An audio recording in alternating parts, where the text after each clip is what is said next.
Yo, let's roll. The Friday Night Freak Show has begun. The pimps, the players, the hustlers, the patrons, as we step up and in and throw it down. Here this evening, countdown to Super Bowl 53 continues.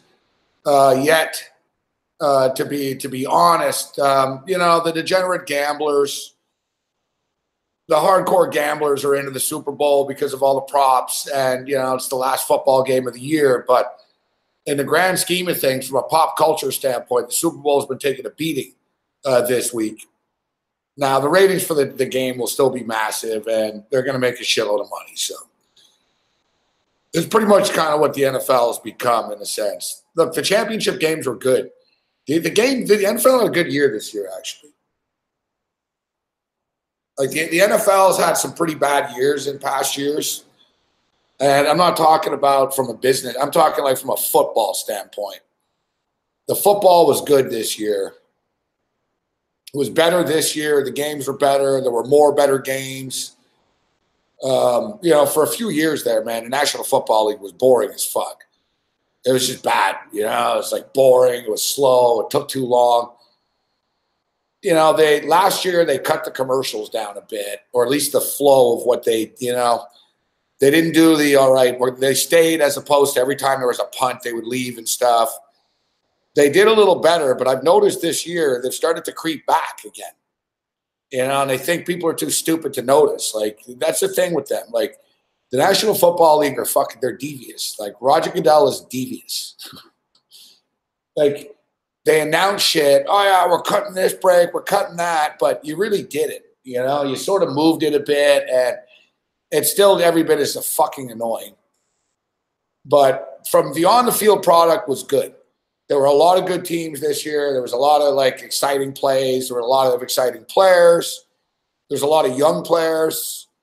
The talent was good. You know what I mean? Like, the product was good.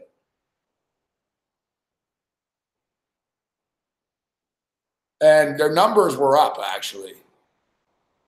It's the digital aspect of this,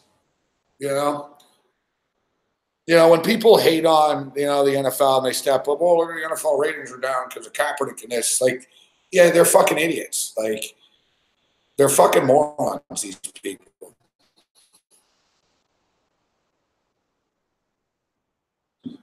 That's what bothers me about, media personalities. I get it. I get it if you're Sean Hannity or you're fucking Don Lemon or Rachel Maddow or something, where I think Don Lemon actually believes what he says, but Sean Hannity doesn't. You know what I mean? Like, he knows he's openly lying, right? Don Lemon's just overly emotional. So it's not a good example, but it's the same with sports guys. Clay Travis is a smart guy. That guy, he's a lawyer and shit. He's a smart guy. He went to, I think he's an Ivy Leaguer, or wherever he fucking went. The guy's a smart dude. And he knows that Nike's not going to go bankrupt because they have a Colin Kaepernick ad. But he also knows that he'll get a bunch of yahoos all excited and he can pimp a book and sell a book about it. I guess these people think, oh, I'm fooling everybody deep down inside. Ha, ha, ha. But I don't know. At least if you're going to argue shit, at least mean it. You know what I mean? So, these people that are smart, they say, oh, look at the NFL. The ratings suck. The NFL's going down and shit.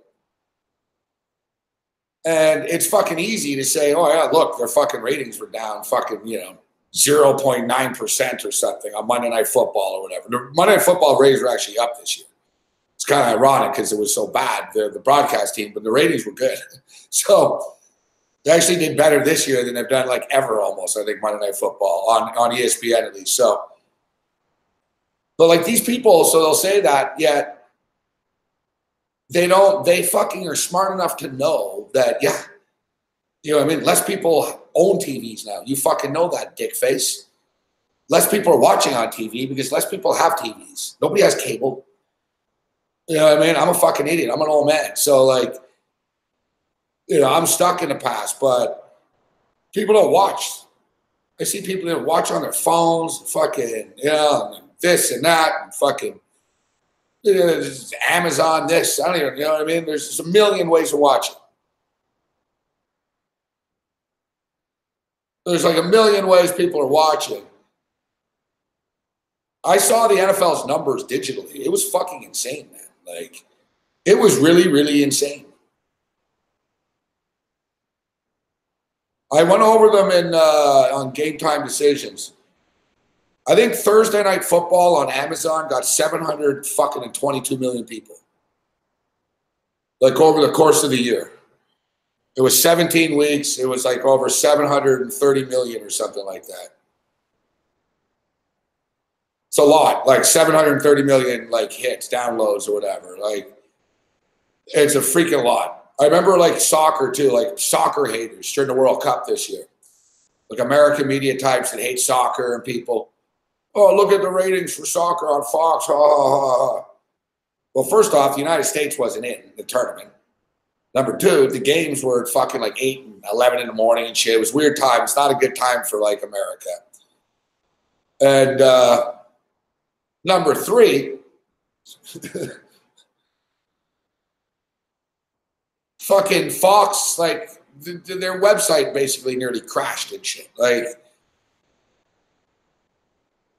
I think Fox said it's at certain times of like the Mexico game and a few of the other games, they had like 7 million people like watching online on their different platforms, phones, computers, whatever. 7 million people it was. It was over the top. And the TV numbers were mediocre. And they paid a lot of money for the rights, but it's all digital now. You notice too, all the new TV shows. I caught on to this when I was in Canada on Christmas time. I never seen this before. So I saw an ad for that show. I don't even know what it's called in Canada. The Launch. You know, the one where they have all the fucking older musicians and shit. Shania Twain and whoever. It's sort of like, it's like an American Idol shit, but it isn't. It's like, it's a combination of all that. Basically, they get a bunch of rock stars, Nikki Sixx, Motley Crue, Shania Twain. They got a bunch of people. Most of them were Canadian, but not all of them. And, they're in a studio for like a week. I guess they write a song, like somebody writes a song. The contestants write a song. And, Shania Twain helps you fucking craft the song. And then, the winner gets a deal or whatever, blah, blah. So I saw they're doing a second season of it. And they had a pretty impressive cast, actually. It's like, well, they're not fucking around, actually.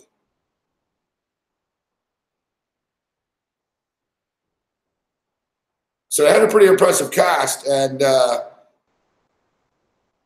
it said, start streaming January 12th or whatever. All right. And I was thinking, like, start streaming. And I was like, there's no way in fucking hell you got like 20, like they have like 20 people on it this time. I said, there's no way in hell you brought in all these fucking rock stars to fucking put this online only, right? And no, like streaming means on TV too. Like they don't call it air. Like it's a new world. And here I am tonight. I got it on I was on CBS or something here, or NBC, whatever. Oh, it was Star Trek. Start streaming soon. Like the new streaming on Paramount, whatever. The new Star Trek show.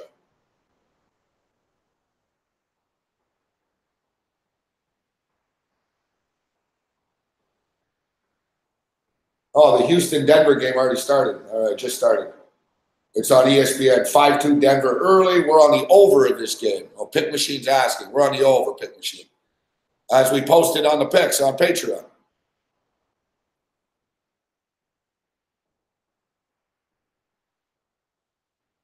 Yeah, from the man who created Taylor Swift. Yeah, that guy looks like an idiot.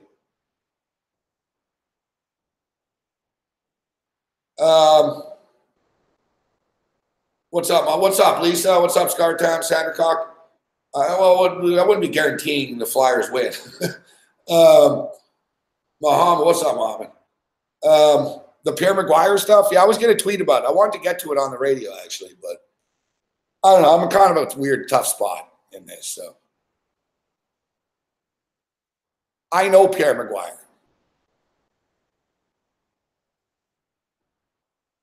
Like, I don't just know him. Like, I'm not friends with Pierre, but I know him. Like I know a lot of people from media, and I've been on shows and shit, and they've been on my shows, but like I know Pierre Maguire. Like Pierre Maguire's from Montreal.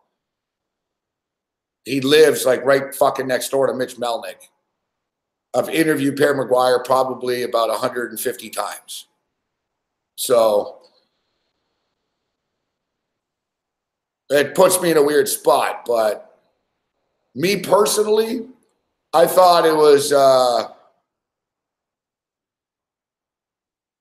was pretty condescending and patronizing of him.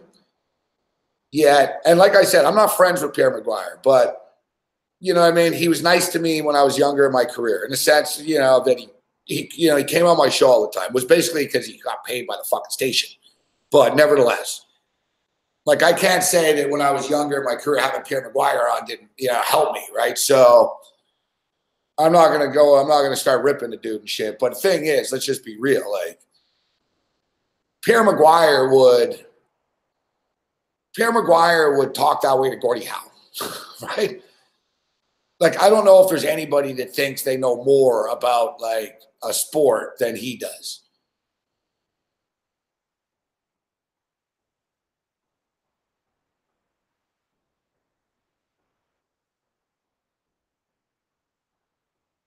No, I actually kind of do think it justified the attacks, to be honest. I'll disagree with seemingly all of you.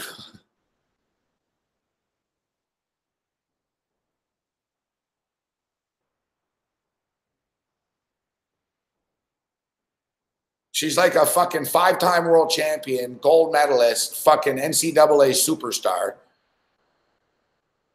And Pierre Maguire is telling her like which direction the fucking puck is going. It's like, yeah, dude. Like, yeah, she doesn't know, right, Pierre? I know. Fuck.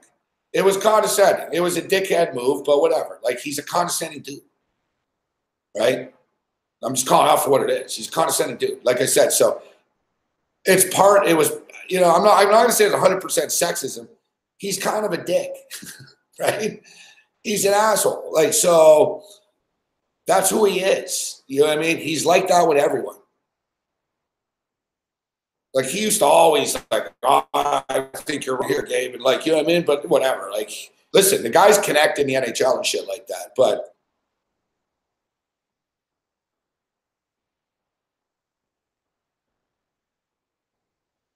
I'll put it this way, too. Pierre Maguire wants to be the general manager of every fucking NHL team when the job is open. And he knows he doesn't get it. Well, of course. What is a guy going to say, Muhammad?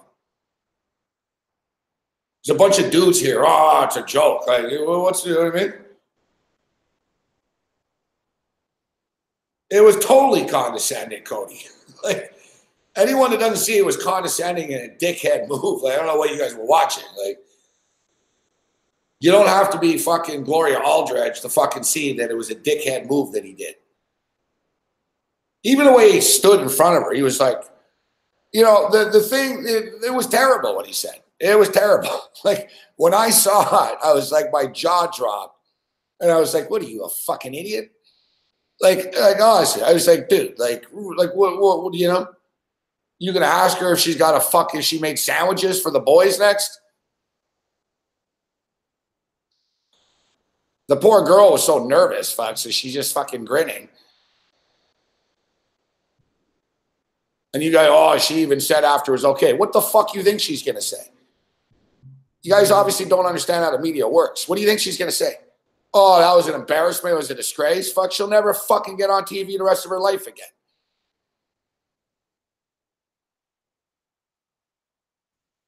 In the Me Too era, the fact that he did this was just like, but like I said, when I saw it, my jaw was like, what the fuck? I saw he was trending.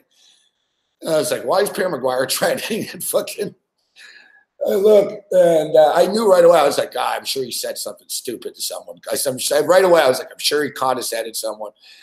And I saw it and I was like, oh, fuck. I was like, that's even way worse than I even imagined. Fuck. Like, you know, I'm standing there, I'm sitting here, and I'm like, holy fuck. Like, I'm like that. I'm like, I was actually speechless at first.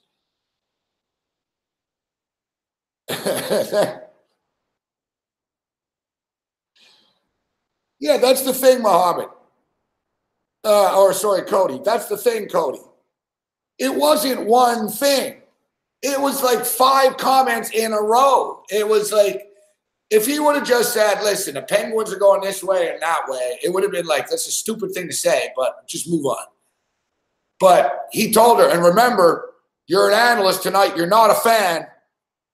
He acted like she was a fan out of the stands. Some teenage girl out of the stands. Remember, hey, Chrissy, whatever her name, I don't even know her name, whatever, you know, hey, remember, you're an analyst tonight, a fan. And then it's like, holy fuck, dude. It's not your little daughter here, Pierre. Like, no, it was, if I was her father, I'd punch him in the face. Like honestly, it was pretty bad. It was pretty bad. But as I'm stating, he's like that with everybody. So I don't view it as sexist almost. It was sexist, but that's just who he is. Like he thinks that he is Mr. Hockey. Like he really does. He thinks he's the curator of the NHL. You know what I mean? He looks at himself as the smartest guy in the world about the NHL.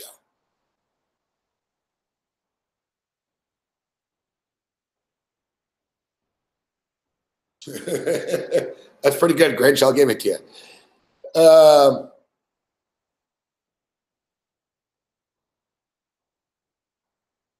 You're kind of taking it overboard yourself right now. You seem to be pretty mad about it, Muhammad. That's like, that's the thing. Like Pierre McGuire, like, it's like, dude, like you're a guy like on, you know what I mean? Like you're Booger McFarland. Fuck. You know, you're down on the ice. You know a lot. You know, I mean, no one's questioning your hockey knowledge, but like he fucking like sometimes he fucking jumps in and he's like he even with Ed Olczyk and shit. It's like, dude, it's like Pierre. Ed Olczyk played in the fucking league, all right, for like a long time, and he was a coach. You know, you played in Maine, and you were a coach for a year, and you got canned, and you never got hired again. Like he's actually spun a pretty good career out of it, actually, to be honest.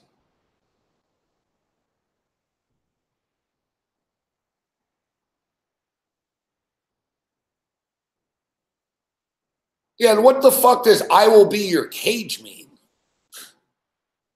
He was saying like basically, "I will protect you." I think that was it. But this is 2019. She doesn't need protection, Pierre. Like, you know, it was just it was an awkward. It was awkward.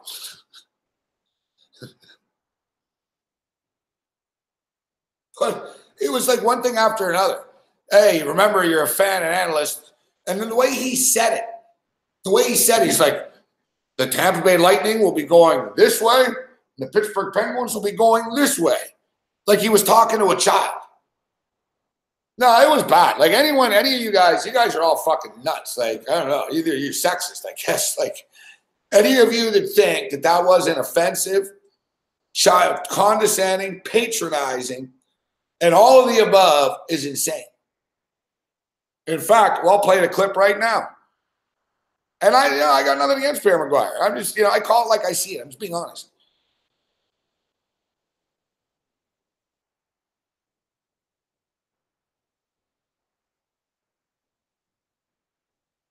No. She said during the game, yeah. She said, yeah, but I had a cage on. And he said, I'll be your cage. He was meaning like, I'm going to protect you down here because they're close to the ice and pucks are flying.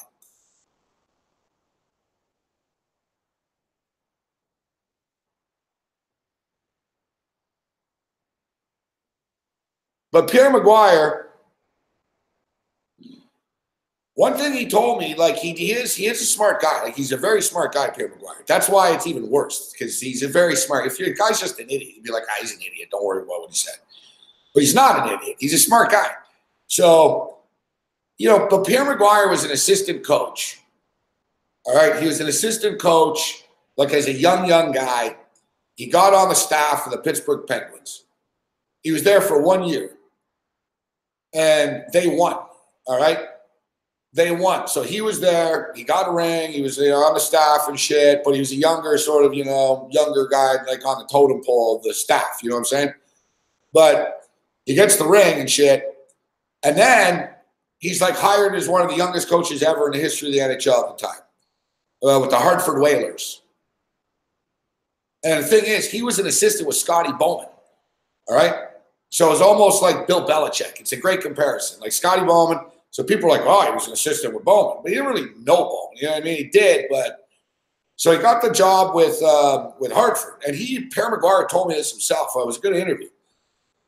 And he was talking about like it was a big mistake. And this is why, he fucked up as a coach. And he said,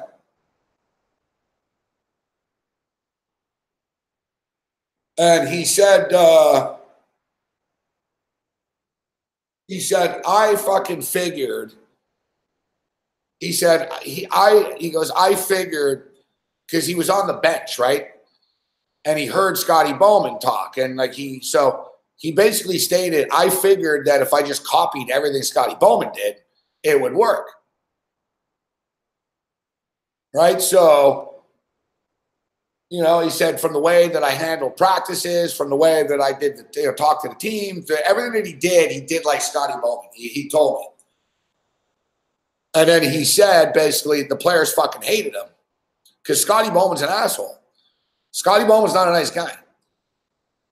Scotty Bowman's not a nice guy, but he also happens to be maybe the best coach in the history of all sport. No coach in any major professional sport had the success of Scotty Bowman through the prolonged period of time that he did.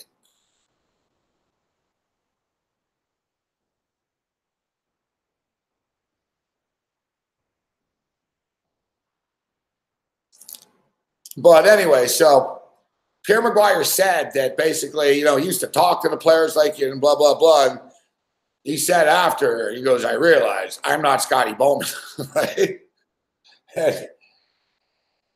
And he said, like, because he couldn't understand. He was like, why are the players, whatever, they're not responding? And he goes, I'm doing the same thing as Scotty Bowman. And basically, like, I think Scotty Bowman told him. I think he was talking to Scotty Bowman and basically said, listen, it's about respect and kind of. Scotty Bowman has like 12 or 14 Stanley Cup rings on his hands. He can't even wear them all. They're on his toes and his ears. He's like, they're earrings for this guy now. Right? He's won so much that even if he's an asshole, you know what I mean? Like, you're on a team, it's like, whatever. He's an asshole, but we win all the time, right? So, sort of like Belichick. You can't, so it's like Matt Patricia is a great example of this. And Matt Patricia will be fired after next year. The Detroit Lions would have fired him this year, but they would have made them look stupid. They'll fire him after next year. The guy was 5-11. Took a 9-17 and went 5-11. Good job. We got fucking 4 games worse with you. Great, bravo. Great hire, Detroit. Fuck. Great hire, guys. Great job hiring some fucking idiot with a beard. Fuck. Firing Jim Caldwell for this stooge. Great job. Fuck.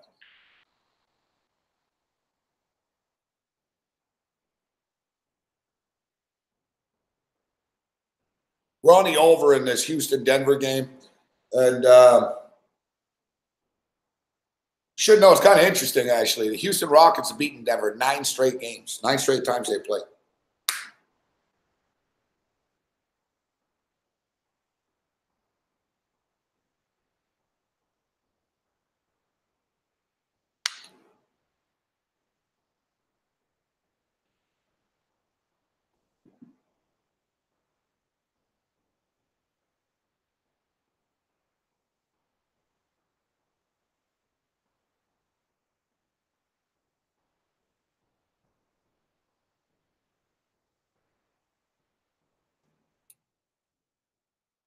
All right, let's play the clip. Thing is, it's better. You got to see him too. Like it, I mean, when you see him.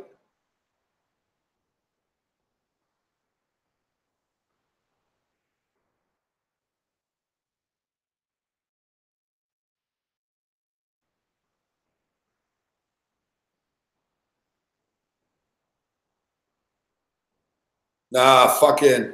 Here we go. Oh, yeah, here we go.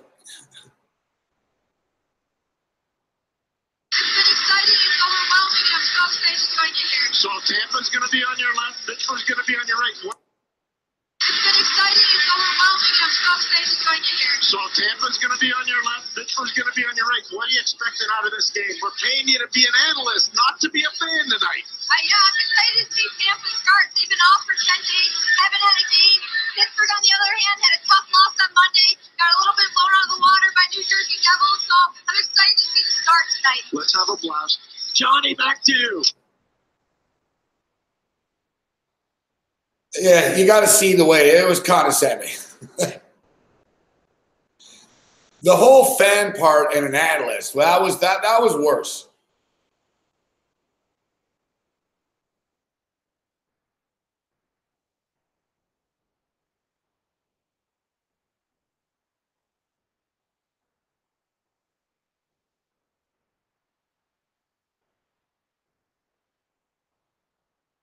Well, you know, what do you expect from Pierre McGuire? The guy's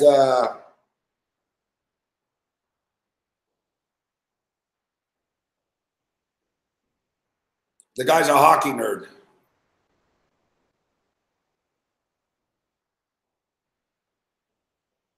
Houston Rockets rolling out their old school Yao Ming Chinese jerseys.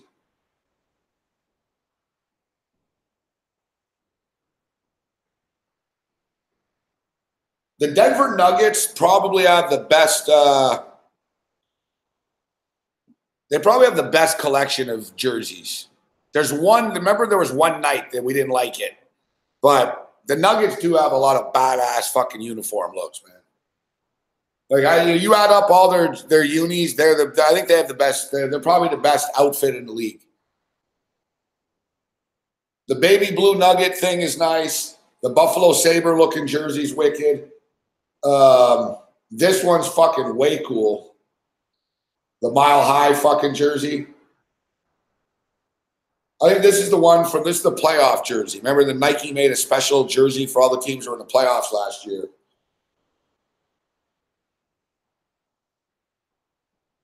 That's why the Raptors wore that stupid fucking jersey last night. But I don't want to talk about the Raptors.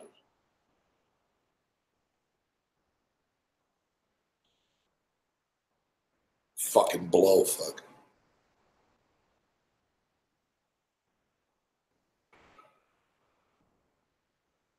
Fucking Raptors. I don't like it. It's a fucking disgrace. If I was the coach, like even today, I'd still be mad about it. I'd be like, I just tell. I'm very disappointed in you guys. You know, Kyle Lowry, I don't know what the fuck you were doing last night, bro. You get announced into the All-Star game. I told you guys this happens in the NBA too. I didn't think he'd fucking be that bad out of the gate. But he's the classic guy that does this, fuck. Telling you, fuck. As soon as the fucking polls are closed and the All-Star reserves are named and shit, man. It's like, dude, last night he had 10 points. He was like fucking missed 5 free throws. It was ridiculous.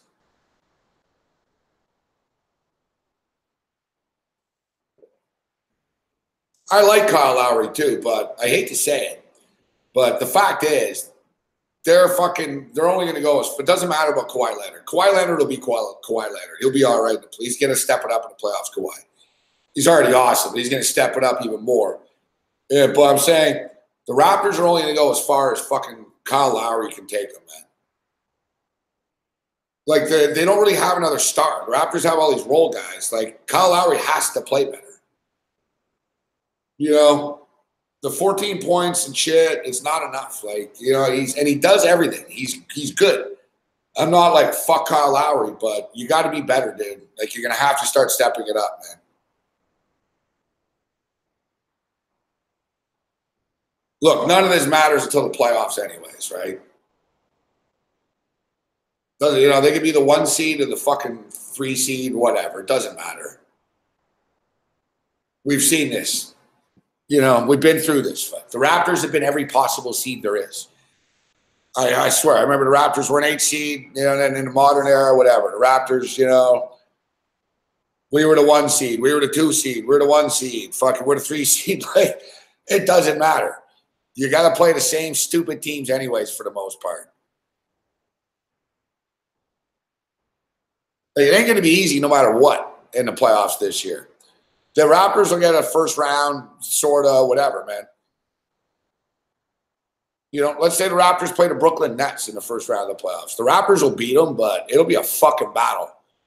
It'll be a battle, and the Nets will cover spreads and shit. Like, if you look at the 7, the 8 spot and shit like that, the Raptors won't lose that first series. You look at any of those teams there from 6 to 8, they would beat them. But then after that, it doesn't, whatever. Does it really matter if you play Boston, Philadelphia, or Milwaukee?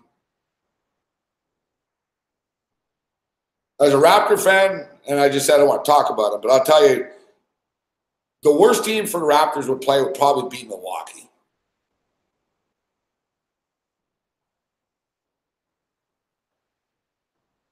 Milwaukee seems to give the Raptors problems for one reason or another. The Greek Freak, but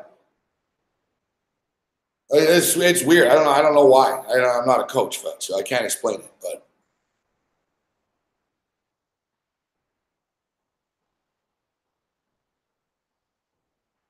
like that, I say this only. And look, the Raptors beat Milwaukee in the playoffs before, right? So they beat the Greek Freak in the playoffs. I'm not losing sleep over the Bucks. I think the Bucks will choke in the playoffs, to be honest. But I'm just saying, from a style matchup thing, if you look at the Raptors rivals and you look at the Eastern Division, the Eastern Conference, and the Atlantic, whatever the fuck it's called, like, history repeats itself all the time in this division.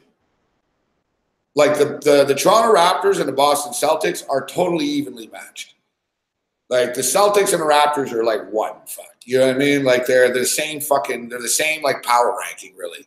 Doesn't matter if the Celtics record's a little worse. Like, now they're, and that's why, look, in the last 8 games between the Raptors and the Celtics, the home team has won and covered every one of them.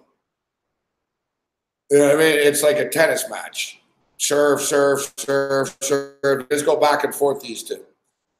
The Raptors own Philadelphia. And it'll be really interesting to see on Tuesday night. The Raptors play at Philly Tuesday. And listen, it's another national television game. And the Raptors, I think they're 0-5 now on national TV, maybe 6. It's pretty embarrassing. And now they're going to go to Philadelphia on Tuesday. And I tell you what, Philadelphia are tired of losing to these guys, I'm sure. Like, the Raptors fucking own Philly. The Raptors beat them in the playoffs. They're beating them in the playoffs. They fucking beat the shit out of them a couple of times, too. Like, there's a fucking gif out there of Kawhi Leonard fucking, like, schooling Joel Embiid. It's like a side-by-side thing. It's like Embiid's flexing muscle in front of one dude on another game in another team. It's a shot. It's Kawhi Leonard, and fucking Embiid's like sort of, Embiid's like, oh, fuck, Kawhi Leonard's coming at me. It's, and even Ben Simmons talked about it after, about how the Raptors are in their heads and shit and fucking. So, it's a big game Tuesday again, which, quite frankly, I don't have a lot of fucking confidence in them. What's going to be different? Like, I don't know, man. By the time Tuesday comes, I don't know, I'm going to end up having money on the Raptors, but look, Raptors getting free. It's frustrating, though. It is getting frustrating.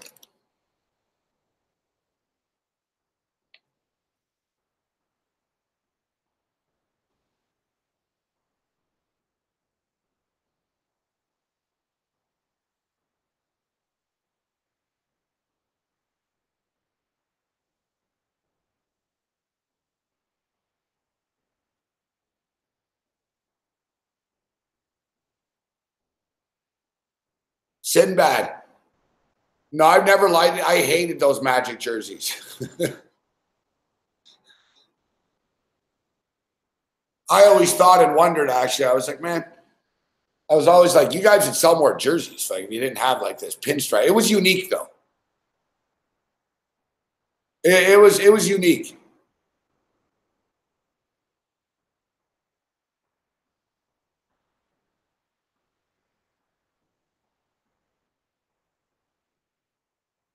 I was never really a fan of. I was never really a massive fan of the Expos pinstripes either, or the Chicago Cubs one.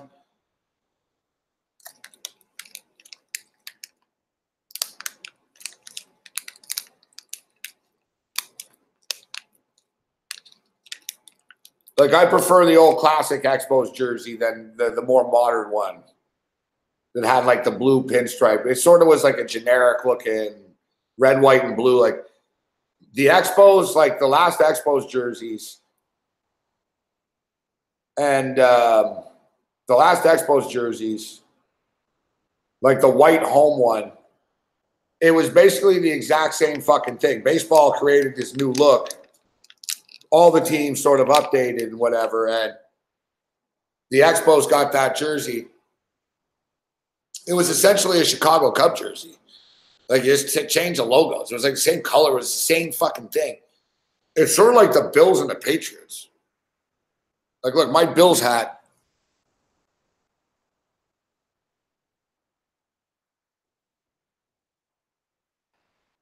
This Bills hat's like the same fucking hat, except with a Patriot logo on it. You know what I mean? Like, it's essentially the same fucking thing. You know, there's like the color tone's a little different, but it's essentially the same. Same like with the Cubs and the Expos. It was very generic. I wasn't a fan of it. Like, I never got one of those jerseys. And I love the Expos, but I was never a fan of the pinstripe one.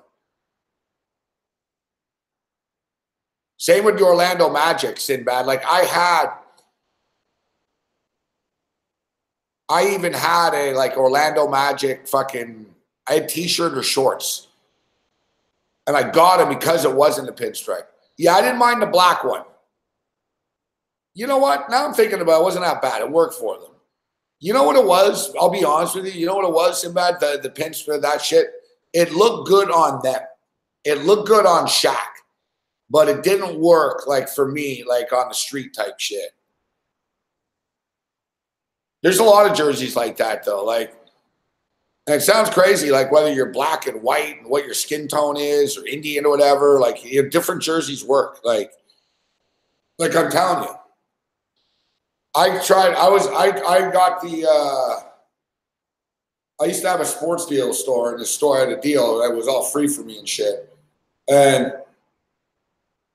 they had a Michael Jordan Washington Bullet. So it wasn't even a Wizards. It was the Washington Bullets, but it was Jordan. Remember, he was on the fucking team. But so it was like the throwback, whatever, Washington Bullets. And it's a great jersey, fact. The Washington Bullet jersey is an awesome jersey. And I saw it. I was like, oh, fuck, that's wicked.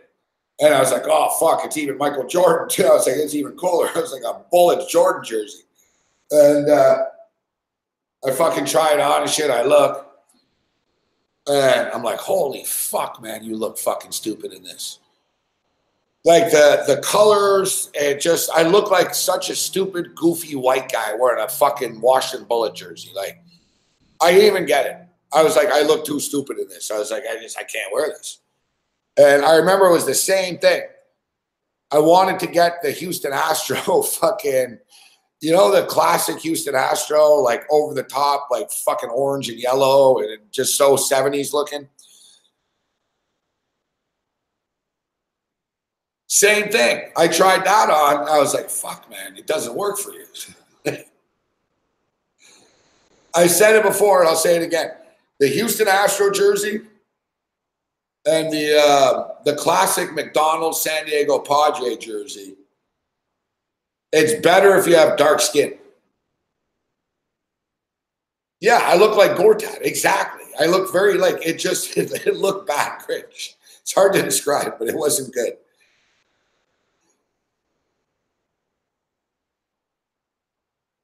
Like basketball jerseys are hit or miss on grown men and white guys. Like, you know what I mean? It's hit or miss.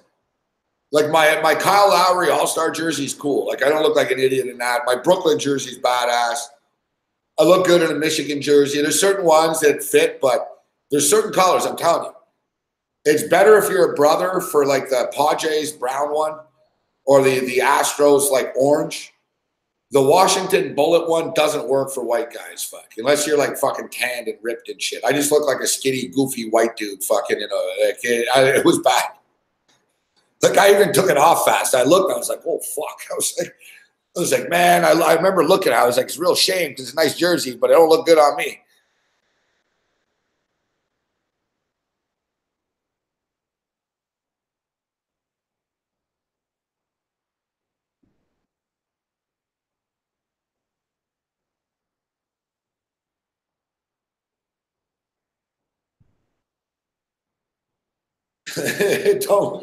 The worst jerseys on people are hockey jerseys.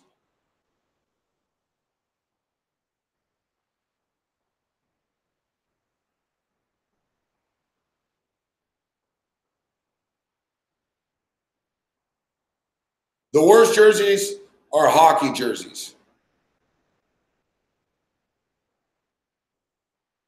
Yeah, I don't know, Muhammad. Like Kobe Bryant looked pretty good in a Laker jersey.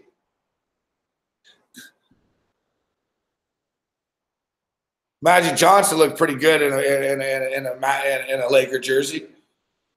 In fact, Laker jerseys don't work for white guys. The purple.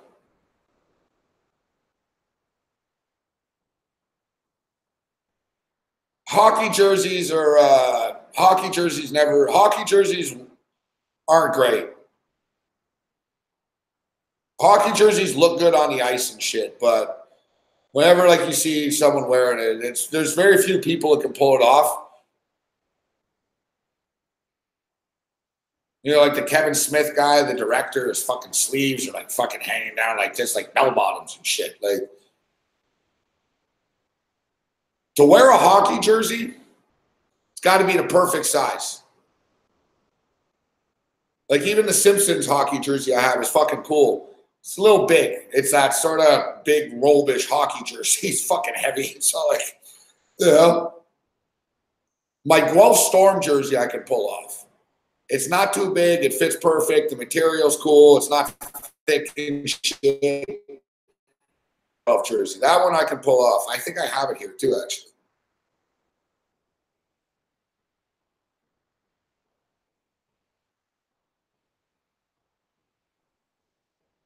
But yeah, if you notice, I don't have a ton of hockey jerseys. I did when I was younger. When I was a kid, I had more hockey jerseys. I used to have a lot. When I was a kid, I had a Canadiens jersey, a New York Islanders jersey.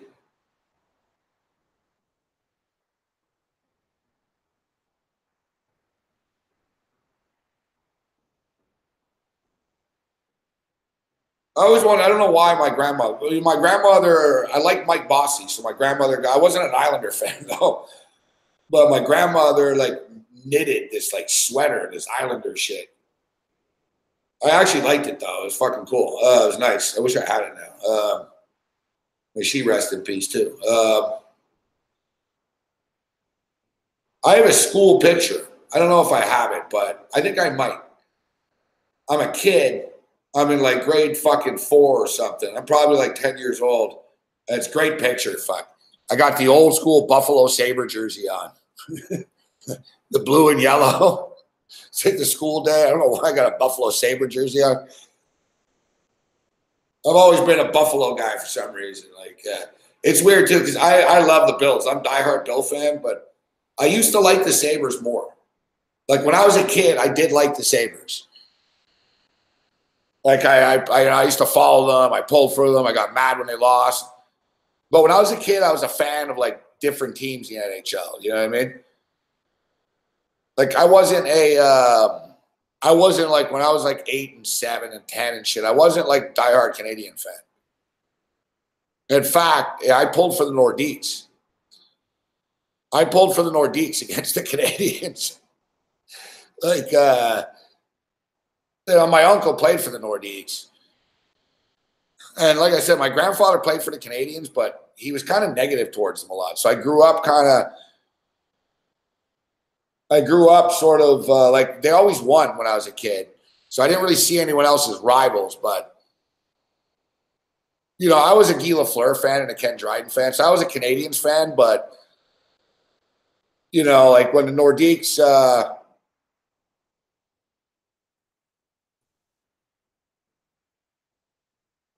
when my uncle was on the Nordiques, I was a Nordique fan. And then, he was on the Oilers with Wayne Gretzky for a few years. I was a fucking Oiler fan.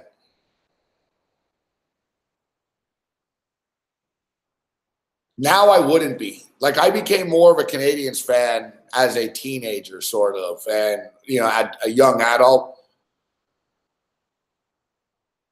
It's not really true. Like I said, I love Guy Lafleur and Ken Dryden and shit, but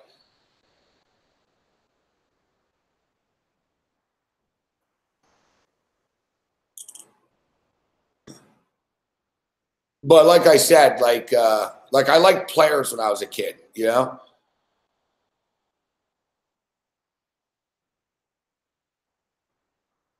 Like I didn't like the Bruins, but I always liked Gilles Gilbert, the goalie. I like Pete Peters, the goalie with the Flyers, Pete Peters. I like Mike Bossy on the Islanders. Obviously, Wayne Gretzky. I had a Grant Fuhr jersey when I was a kid, too. When my uncle was on the Oilers, that was the jersey I wore. I had two of them. I had both goalies. I had Andy Mugg and I had Grant Fuhr.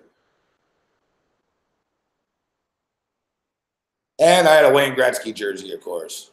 So I'm saying I used to have a lot of hockey jerseys when I was a kid. Man, I remember getting that Wayne Gretzky jersey when I was a kid. Fucking how happy I was. I don't really have a ton of happy memories, actually, in my life, to be honest. Like, I have a lot more, like, negative things, like, oh, fuck, yeah, that sucked. Like, and I'm not saying, like, a victim thing. I'm just saying I seem to remember the bad things more, but I actually still remember. I remember getting that fucking Gretzky jersey. Like, 1981 type shit. Yeah, I was 11. Gretzky was a rookie.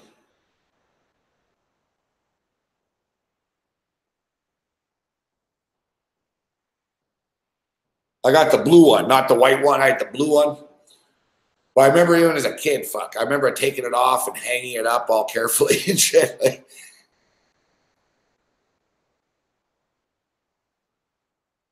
I'd hang it up all fucking carefully.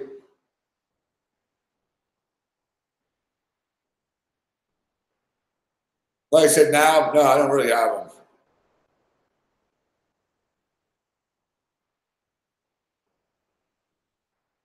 I actually do. I have a whole bag. You know what, though? I gave it all away. I gave all my clothes away. Fuck.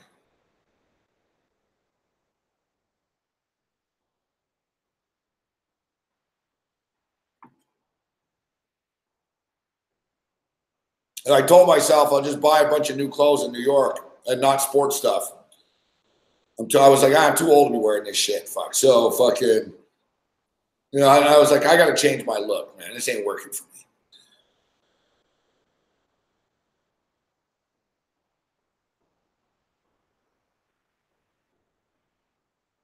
Speaking of which, though,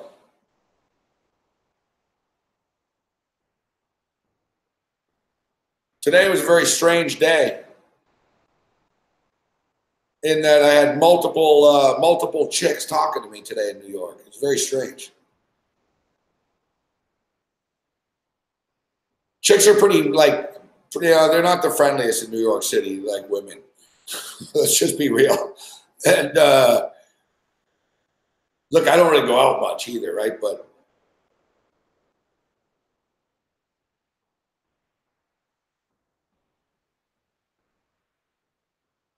And it's just funny because this morning on the show, I said to Corey, I said, well, I said, it kind of sucks that Michelle's not here. I said, it's kind of the only time of the day I ever spoke to a girl.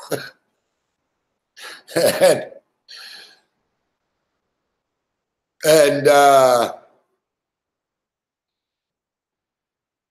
you know, it's kind of sad because everyone in the chat's freaking out. You got to get into what girl's going to replace her. And I said, you guys just want to get a girl to replace her because it's the only time you see a chick.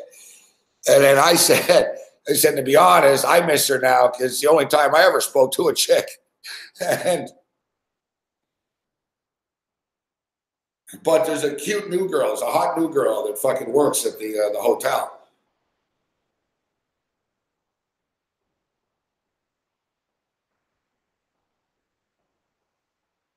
For some reason, I just started talking to her today. And I talk, you know, I there's small talk. Like, I'm there every day, right? So I see the same people all the time. But she's new. She just started there a few weeks ago. But it's crazy. I told Michelle the other day, I said, that chick's fucking hot. She was like, oh, her? You like her? And I was like, yeah. I said, out of all the waitresses, I said, she's the cutest one, I think. So lo and behold, today, although it's kind of crazy, I figured it was better off, to be honest, out of the break. But so I didn't know this chick smoked cigarettes or anything. I never talked to her once before. Like, we kind of smiled at each other and shit. But she knows, like, I'm there in the studio. She's right outside, kind of.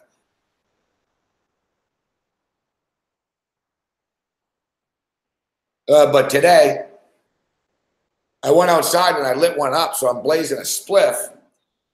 And everyone's all cold. It's cold in New York City and shit. Everyone's all cold. And I look over and there she is sitting there, kind of on this fucking ledge thing outside the hotel. And she's smoking a cigarette. So it's a good opening line. Fucking smoking a cigarette, but I was smoking a spliff. So I went over to her. I see her there. She looks all cold. And I said to her, I don't know, it was a dumb thing to say, but I said to her, I said, I'm Canadian. I'm not that cold. I said, it's not that bad, but I'm Canadian. And she told me, without missing a beat, she came right back and she said, she goes, it is that bad. And because I'm Moroccan. And we both started laughing. Ha, ha, ha, ha, ha, fuck. And she said, oh, actually the opposite.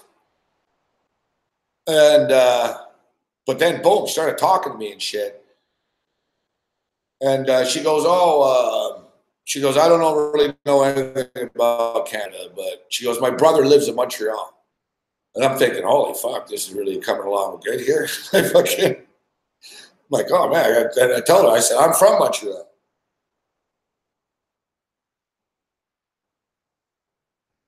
But we'll see. I might be onto something. Because, like I said, it wasn't just, you know, I talked to her for like 15, 20 minutes in the cold. Like, there was one of those deals where neither of us wanted to leave type thing. So I asked her,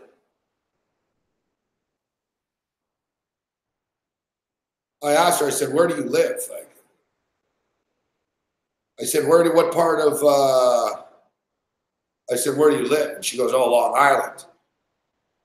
And what I knew was a good sign, I was thinking, man, I might have a chance here. It's fucking, she says, where do you live? And I told her, Weehawken. And she said, oh, is that like the town in Jersey, like right on the other side of the water? Right away, she's like, oh, it's so nice there. She goes, I've always wanted to check that place out. And I'm thinking, holy fuck, now she's telling me she's always wanted to visit my neighborhood. So the only thing is, it gets in my head now that I'm standing there and I'm thinking, fuck, I'm too old for this chick, you know? But I got to get that out of my head a bit because I'm too old for everyone in my head. So anyways, yeah, things went well with the girl. And like I said, I'm not kidding either. Like, there's a lot of trust me, there's a lot of hot girls that work in that hotel. Like, it's a bar, dude. It's like a 5-star fucking bar in Manhattan. Like it's a smoke show. There's like fucking 8 of them. Most of them are kind of stuck up. The chick we call Red Lipstick, she comes on the show sometimes on Sundays, Kayla. She's very friendly. She's cute too. But Corey's in love with that chick, so I don't really fucking, you know. I don't flirt with her too much.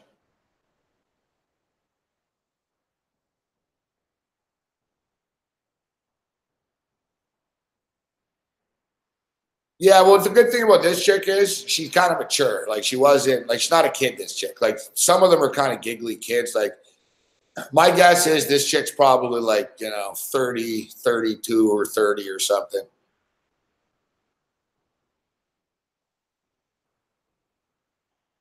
But as I stated, like that was like the longest conversation of, that's not true. You know, when I was drunk, there's been a few times drunk and shit, but that's not true, actually. I was supposed to go out with a chick, fucking one of Michelle's fucking bartender friends there. The Miss fucking, the Miss Fitness chick, which was the polar opposite of me. This chick like competes in like fitness pageants. But anyways, she got back together with her boyfriend, fuck, Michelle told me. Anyways, so I'm not 55. I'm not that old.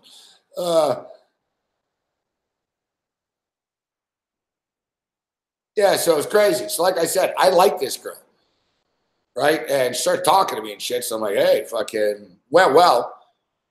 And then like 2 minutes later, fuck, I go into my main man Al's delicatessen, and this hot like black fucking MILF cougar starts talking to me. Fuck. Like I said, no one really talk like in New York. Chicks is kind of that are standoffish. No one. It's New York City. People are paranoid of everyone, right? So like 2 minutes later, and I'm telling you, I didn't even get laid, and I had the gleam. I had the gleam of a successful conversation with a chick. And I turn around, I go into the store, and I guess I sort of had a good aura around me. And out of the blue, fucking some hot black chick. And like I said, I like black chicks. So, you know what I mean? Some hot black chick goes to me, there's so much good food here. I don't know what to get. What should I get? She starts talking to me like I've known her forever. I'm like, holy fuck. I'm thinking, wow, man. Thinking, man, all right. Then that's when I started thinking like Bassett. I'm like, you know what? I think the summer of George is coming. I'm like, things are looking up. I'm like, good. This is good. This is a good turn of events.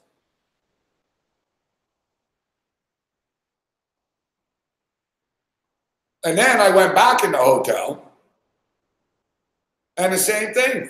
Another chick that works at the hotel, who's always giving me fucking dirty looks, suddenly was all smiley with me today too. And she even asked me. She said, "Are you going to be here for the Super Bowl party on Sunday?" I said, "Oh yeah, I'm doing a show here." And I said, "Yeah, we're doing a show live Sunday." And she said, "Oh, good, I'll be here." And she said, "I'll see you here." And I said, "Are you working?" Yeah, these chicks never talk to me, so I don't know what's going on. She goes, "Oh yeah, I'll be here Sunday too." And I'm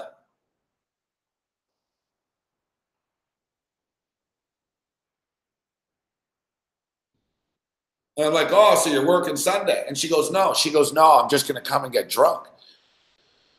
And I'm thinking, why is she telling me? I'm like, really? And then you can't make it up. So I was like I was like, oh, I even thought, I was like, I don't know what's going on here. It's like I'm getting pumped.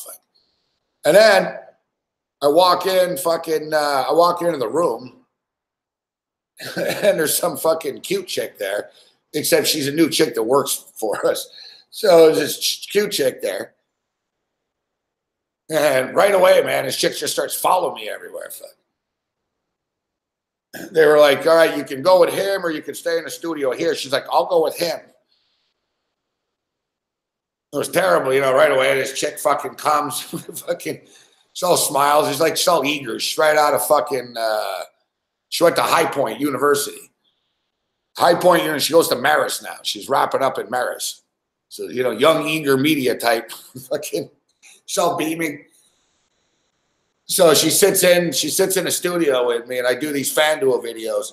But I really raised it up a notch for the FanDuel video. It's the Super Bowl, right? It's the last video of the year for Super Bowl. So I'm fucking yelling and shit. I got up. I'm pounding the desk. I'm all like 82% of the people are on the New England Patriots. I'm part of the 18%. The silent majority speaks. And I'm banging the desk. The mic's popping and shit. I really like laid it on thick over the top on this FanDuel video. And then right after that, after she says to me, she goes, "That was the best thing I've ever seen." She's like, I've never been so entertained in my life. And I'm like, wow. I was like, all right, good shit. I'm on the roll here. And then I get back here and remember, I had a good time at that condo party. And there's actually one chick that was there, but I never fucking see her. And I don't know what unit she's in. But I was actually considering the other day just telling the doorman, fucking, what unit is she in? Or tell her that fucking dude, like, you know, wants to know you, whatever. I want to talk to her. But I come back in here and they're all in the lobby and shit. There's a couple of chicks, the doorman and shit, and they're all like, hey. They're like, are you coming to the Super Bowl party? Yeah, my condo's having a Super Bowl party. It's fucking free booze, too. Free booze, free food. It's in the game. We have a game room here. They got big screen TV, pool tables and shit. So, yeah, it's big.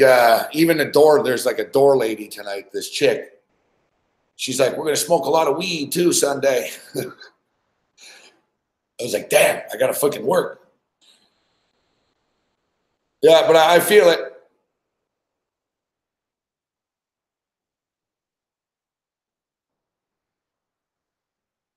Yeah, summer at George is coming.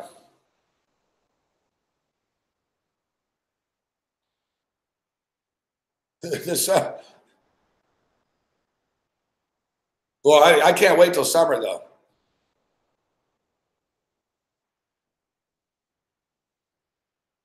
I can't wait till summer, though. It's got to be the winter of George.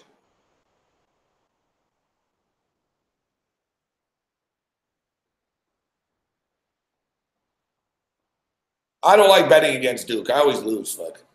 But it is a lot of points. Where's the game, though? It's at Duke, right? Speaking of a lot of points, holy fuck. They put up 145 points in the first year, 144. There's still 2 minutes left. I don't even know what happened in that. I don't know what happened in the Utah game.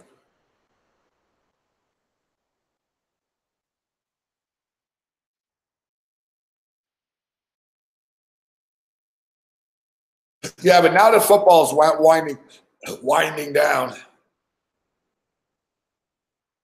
Now the football's winding down. Oh, we're going to win the Utah over. It's 114-99 with 7 minutes left. And boom, we're on the over in this game. So let's get a nice 2-0 here tonight. But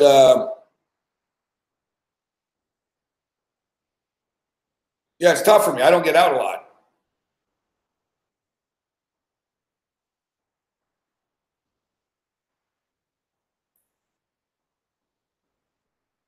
Now, the thing is, Baz, I don't want to sound old-fashioned and shit, but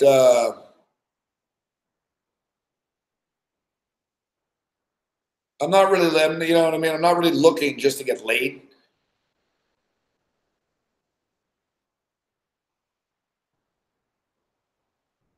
Like, I don't mind getting laid, but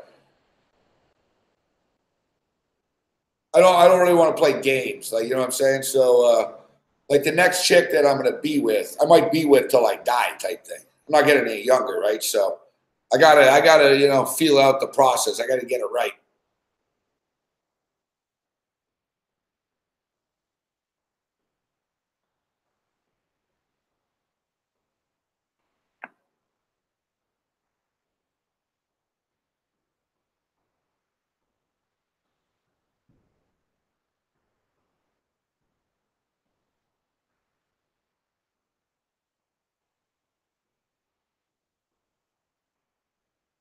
But I will say I was a fan. I am a fan of this this Moroccan chick.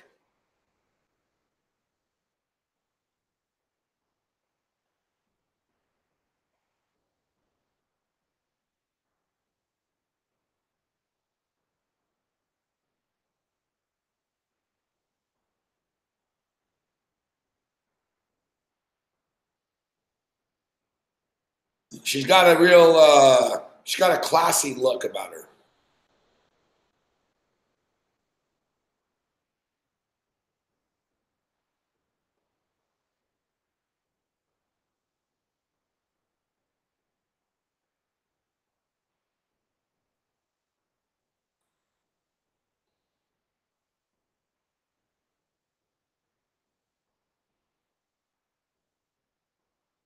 Yeah, that's the big thing. Chicks like younger dudes.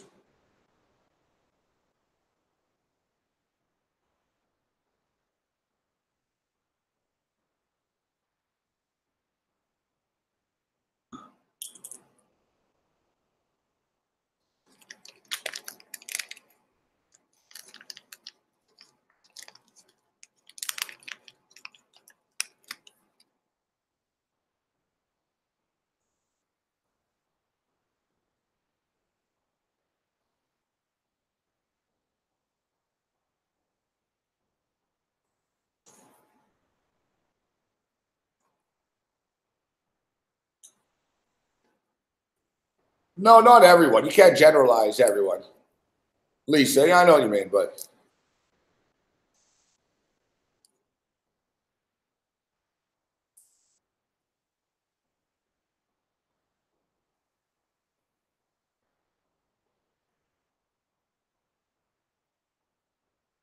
anyways.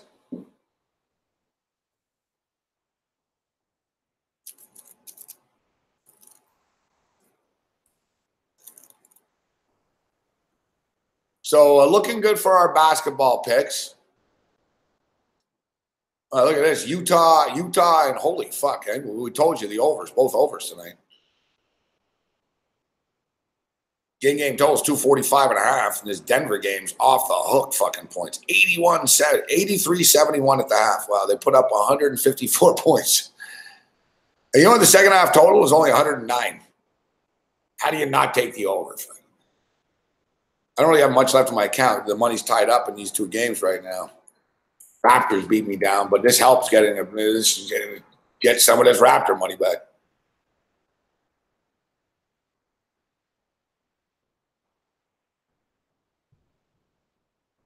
Did I just see did Ryan Tannehill get what's this one? Yeah, all right. Dolphins cutting Ryan Tannehill. Interesting.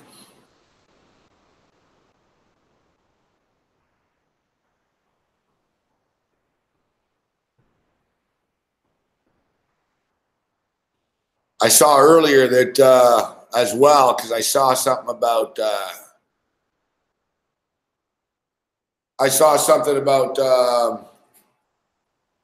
Andy Dalton.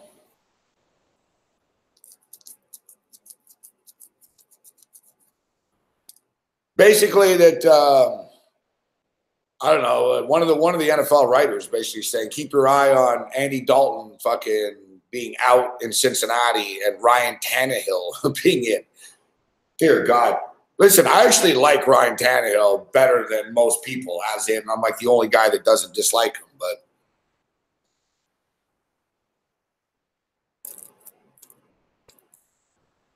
I don't think Tannehill is as bad as people think he is, or as everyone says he is. I really don't. His record speaks for itself. Yeah, he's like fucking 12-2 in his last 14 starts, and it's not like the Dolphins were good. He's a hell of an athlete. You know, it's taken him a long time to learn to become a quarterback, but it seems stupid after all this to stop now. Like the kids, he's getting better. Fuck.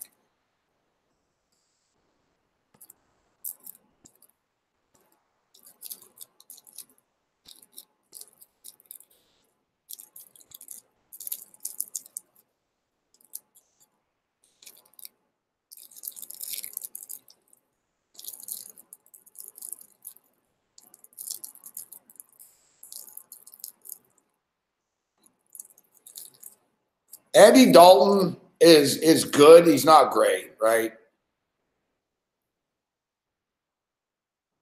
No, but that's not true, Baz. He had weapons, Andy Dalton. I was thinking about this one about Eli Manning today. You know, yesterday Marshall Faulk was saying Eli's not done. And, you know, and there's a lot of people, even the Giant player, Saquon Barkley was saying it. Odell Beckham knows he's done. You notice Odell never really comes to Eli's defense. But people, you know, you heard it, you know, during the Eli defenders, which there are a lot of, will tell you, listen, if Eli gets time and he gets protection, and no, he can still do it if they, you know, and maybe that might be true. But the thing is, you can't guarantee that in the NFL. You need a quarterback that can make plays if shit goes bad. Not that he can make plays if everything's perfect. And that's sort of the deal with Andy Dalton. If everything's perfect, Andy Dalton will make plays. But if the pocket collapses, he's going to fumble the ball, right? Like, you can't win in the NFL with a quarterback that we need everything to be perfect and he'll be okay. Because everything's not perfect in the NFL. Like, you look, that's what makes great quarterbacks. And it's like, oh, fuck, you got Russell Wilson. He's running around. It's like he extends the play. He makes it work. Lamar Jackson, even young, got him in the playoffs. You got him running around, extending plays. These old quarterbacks just stand in the pocket. Shit goes bad. It doesn't mean they're terrible, but it means their style doesn't work in the NFL anymore. You know, like basically the second, if one out of your 5 offensive linemen gets beat, Eli Manning's fucked. And he throws it away, gets batted, he gets sacked. Like, you can't live like that. You can't win like that. So everything will be fine. Don't worry, as long as everything's perfect. Like, you can't live like that. It doesn't work.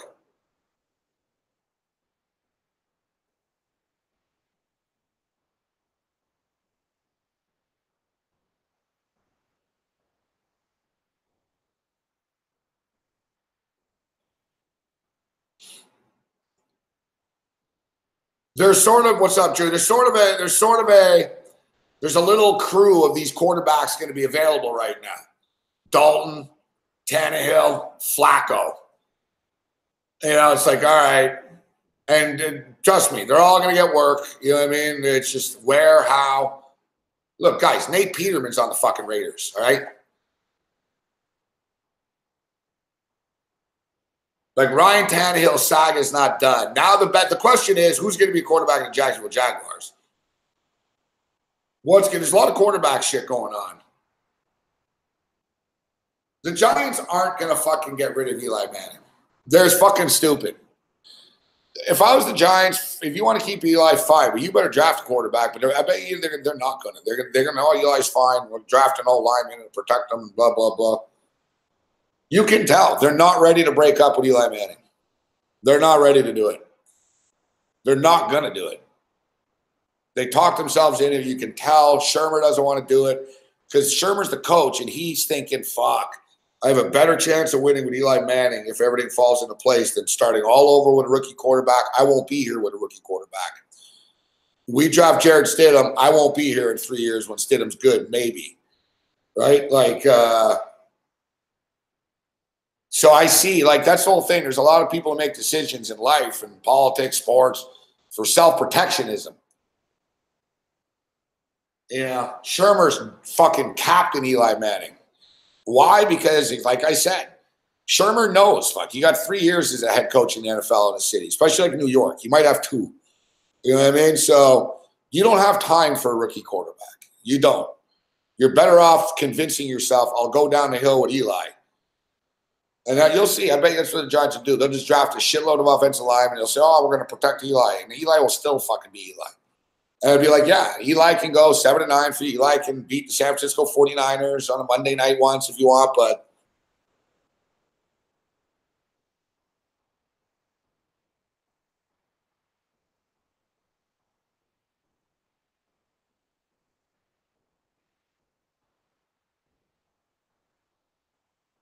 Bo Levi Mitchell is probably going to make the NFL, Baz, but the thing with Bo Levi Mitchell is he needs to decide as well.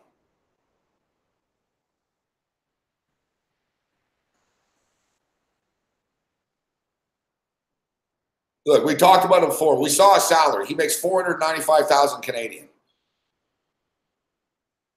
The league minimum in the NFL is exactly that, American.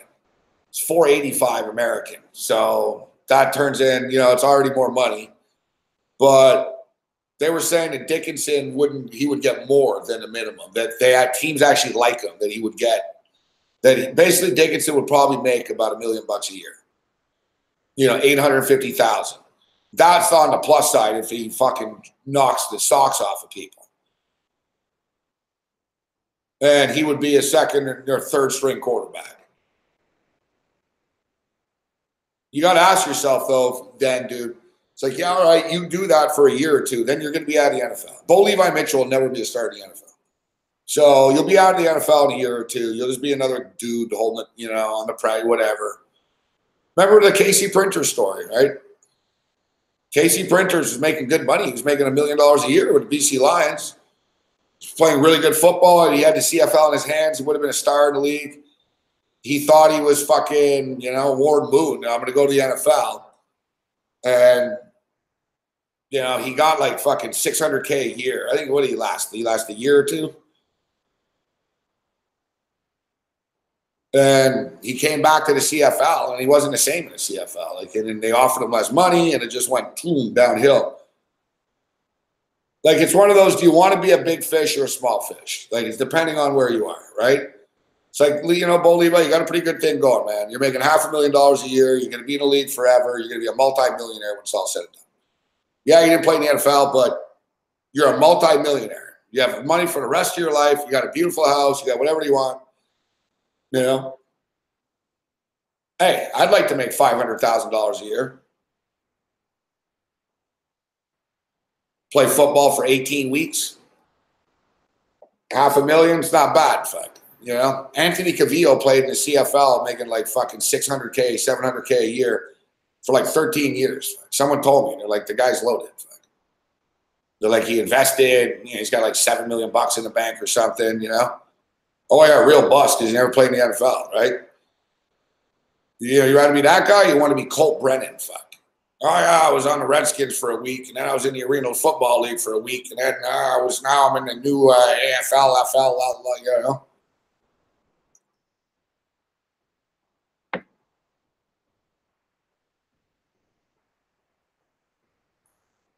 And the crazy thing is, Haynes, if you remember, Kyle Turley told us,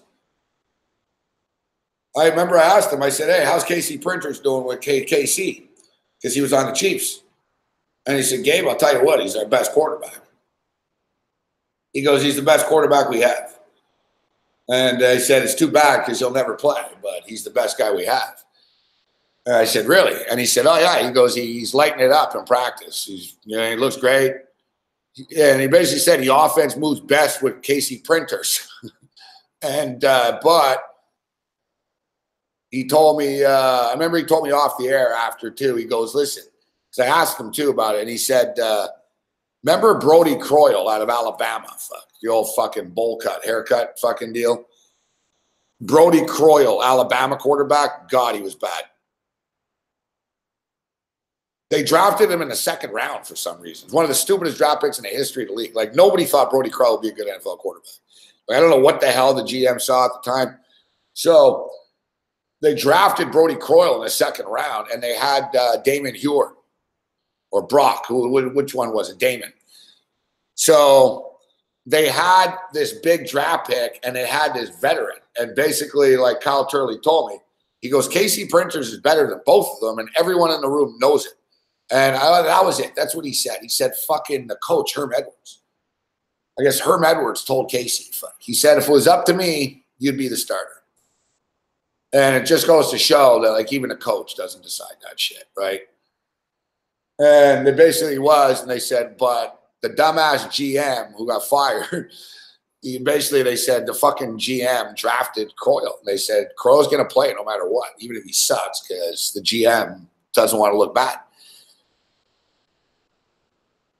So Casey Printers, was third string. He couldn't crack it, even though he was better.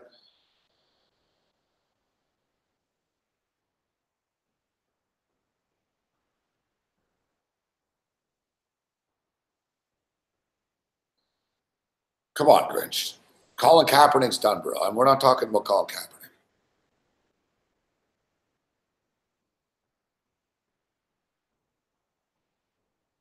Colin Kaepernick wasn't fucking great at the end as it was, right? He was a fucking backup for a reason. Like, people forget this. We're not talking about Kaepernick. And I'm a pro Kaepernick guy, but Cap is limited in what he can do. He doesn't love football, guys. Like, I don't know what people don't get about that. Like, and like I said, I like Kaepernick. Yet, I'm going to tell you right now, Colin Kaepernick didn't decide to become a martyr until he realized that he was fucking pretty much done. He wasn't done, but he was there. He lost his job to Blaine fucking Gabbert, fuck. And you think Chip Kelly, you don't think Chip Kelly was excited to have Colin Kaepernick? You think Chip Kelly wanted to screw Colin Kaepernick? I remember it vividly at the time. Chip Kelly said he doesn't seem interested when we meet. Like, he's not interested. Like, he was the second Harbaugh left, Kaepernick's love for football left. Doesn't mean he's a bad guy. And then people, they say about all the last year. I remember that year, dude. He put 14 touchdowns, a couple interceptions. He was running around. San Francisco were terrible. He put up some fantasy numbers. You know, like, but he can't lead a team. He's not like, I would, and I like Kaepernick. But if I was a general manager, I'd be like, this, it's gone. It's over. Guys, I lived in Las Vegas when he was good. Fuck. All right? I thought I was getting married. It was a long time ago, guys. Give it up. Like, I swear to God, fuck, 5 years from now, how come they're not signing Kaepernick? Because he's old. Like, Kaepernick's past his prime. Like, what do you want to tell you? It's over, fuck. He had a great little run. He could have played longer. He got other interests. Simple as that.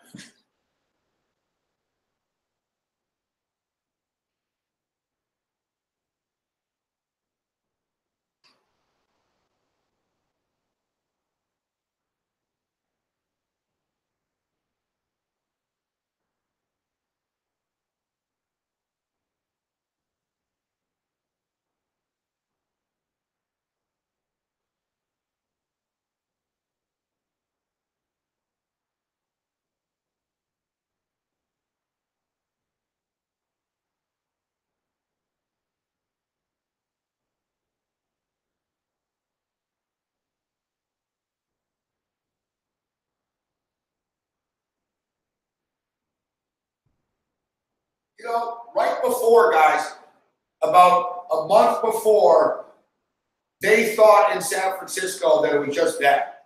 They were like, you know what? Maybe he just doesn't like Kelly. And it's kind of weird, but whatever.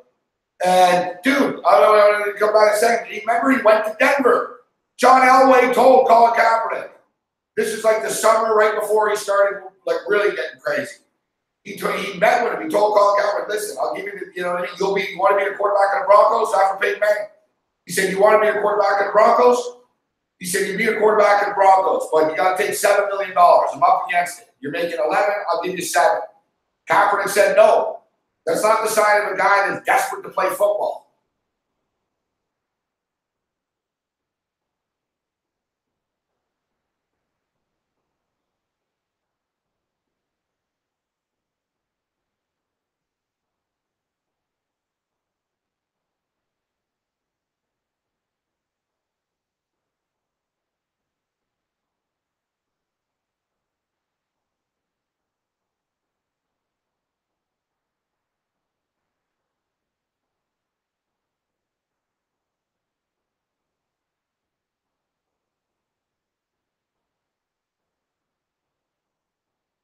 And I remember after the meeting, Elway said, quite frankly, same shit. He goes, quite frankly, he really didn't seem that interested. Like, he didn't seem enthusiastic about, like, what we were offering.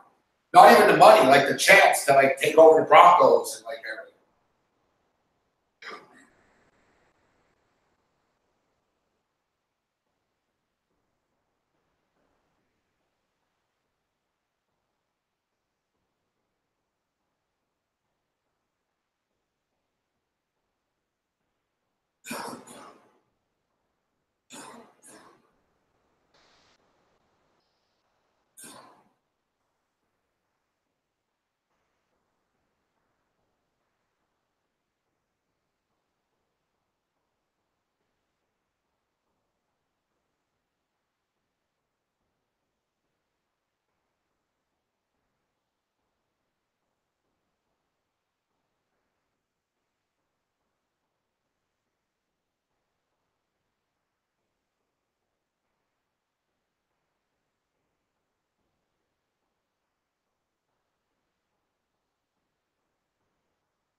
The only thing I'll say too, and this has nothing to do with any of the anthem shit or anything like that. Like, no team is going to build their fucking franchise around Colin Kaepernick. And I'm talking from a football standpoint. I wouldn't. Like, if you tell me, listen, fuck, you know, we can fucking take Teddy Bridgewater this, we can do this or that, we can do this or that, I'd be like, all right, we're doing that. You know, who do you want right now? From Buffalo, I'm a Buffalo Bill guy. Who do I want? Do I want Josh Allen or do I want Colin Kaepernick? I want Tyrod Taylor or Colin Kaepernick. I want Tyrod Taylor over Colin Kaepernick right now. Tyrod Taylor is still a professional football player.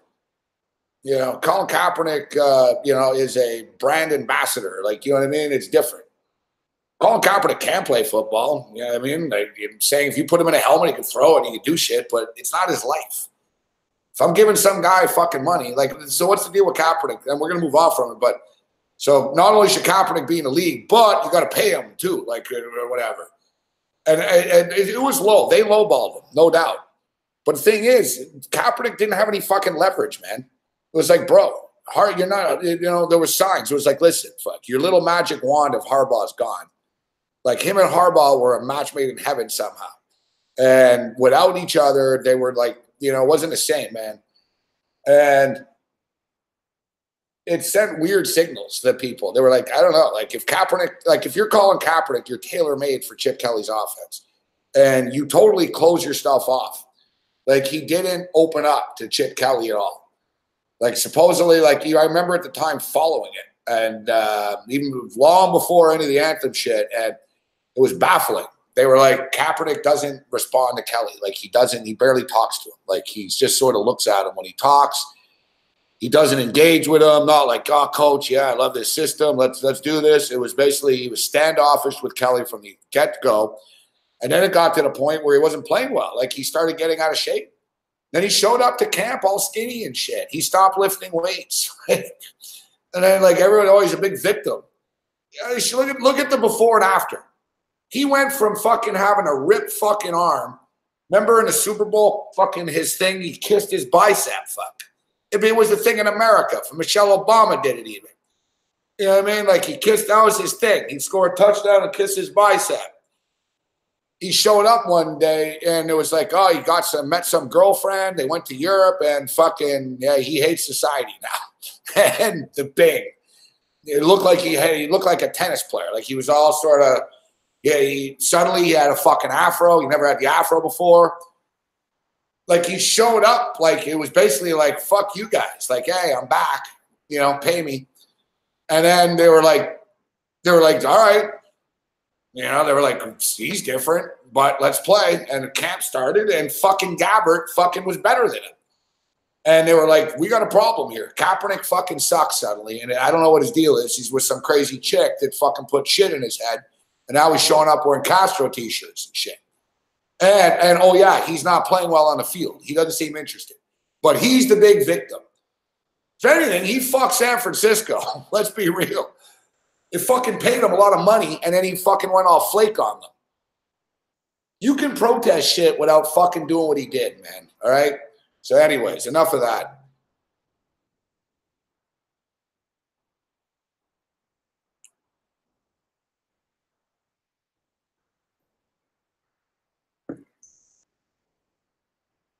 Nobody talks about that. Like they basically, oh yeah, by the way, he was under contract to them, making a lot of money because of what he did going to the Super Bowl and shit. And when they paid him that money, they didn't think he was going to be showing up in fucking Che Guerrero fucking t-shirts. You know what I'm saying? And fucking pig socks and shit. It's like, come on, dude. Look, I got problems with law enforcement myself. They made a lot of mistakes in society. But, you know, I'm not stupid enough to think I'm going to go on national television on the Fantasy Sports Network and fucking fuck the pigs. Like, come on, man. Like, it's common sense, fuck. And then after, you couldn't do that at 7-Eleven, but you think you're going to do that in the NFL? Come on. Hey, you want to be a martyr? Go be a martyr, folks. No one's stopping you.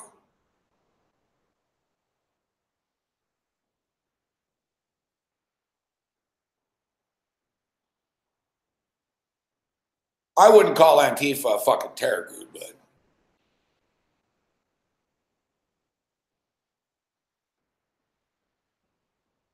they're dickheads, but terror group's a little strong.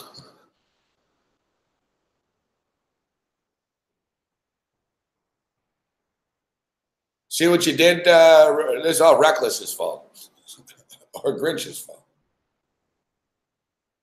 Yeah, there's a list of terror groups, but doesn't mean the list is accurate.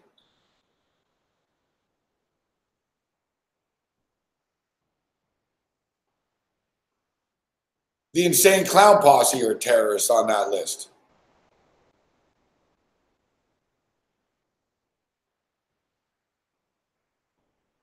No, Hobgoblin, that would not be cool. No, that would not be cool at all.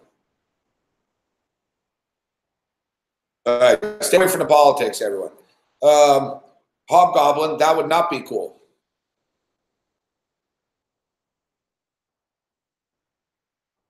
The XFL is not going to last, bro.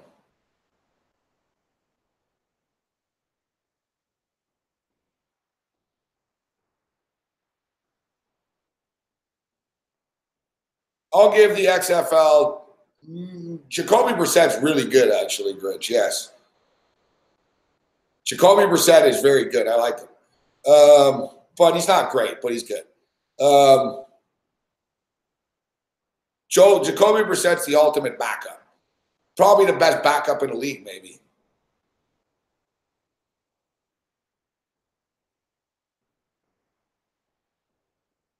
Yeah, the XFL, look, they lasted 1 year last time.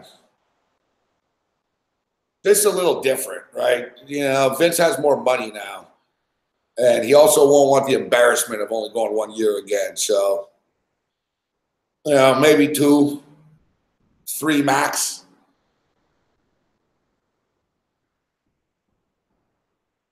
It won't work. Listen, I have all the respect in the world for Vince McMahon. The guy's a genius. He's a fucking brilliant entrepreneur. He's a great businessman. He's a lot smarter than I am. So my advice, what I think is irrelevant, actually, but in my own opinion, it won't work. It could work, but I already see the mistakes being made already. They're playing at fucking MetLife Stadium, man. Really? You're playing in the fucking biggest stadium in the NFL? Second biggest stadium in the NFL? Place holds 84,000 people. You think you're going to fucking get people, like, really? Like, it's just stupid. Like, it's like, why? Why are you doing that? It's like, dude, it's going to be pathetic. You're going to have, like, fucking 8,000 fucking people. Like, there'll be more security and fucking state troopers. There'll be more people to FanDuel Sportsbook there's going to be inside the stadium.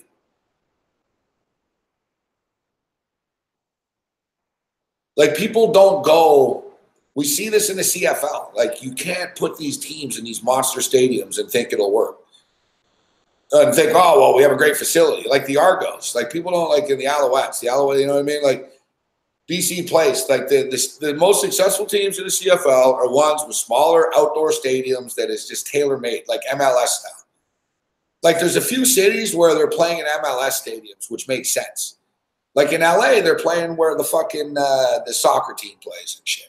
I think they're playing where the Chargers play. That makes sense. It's 30,000 people. You can get 20,000, 25,000 people, make it look good, have a nice atmosphere. What are you going to do on TV at MetLife Stadium? Fuck. People are going to watch on TV and go, oh, fuck, there's no one there. Like, you can't. The Jets can't fucking fill the place.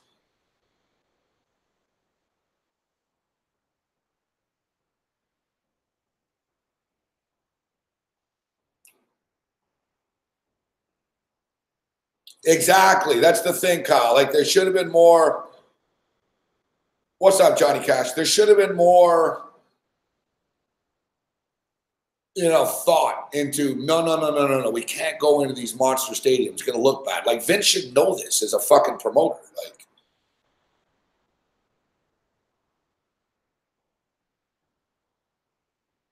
look, it all depends. Listen, they're going to lose money. So it all depends on how much money he wants to lose and how long he wants to do it for.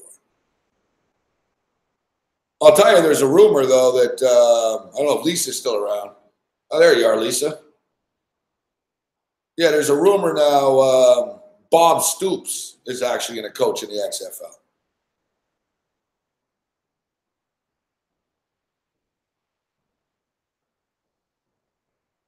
I don't know if it's true. Could just be a rumor. I don't think they have the money for Bob Stoops personally, but supposedly Bob Stoops is listening. Because Bob Stoops told someone at a banquet recently about coaching again. But he said not in college and not in the NFL. And then there was a rumor, it's fucking the XFL. Supposedly fucking the XFL is making a pitch because they need some name guys, right? So Bob Stoops would be the coach of the team in, I think they're in Dallas or Houston. Fuck.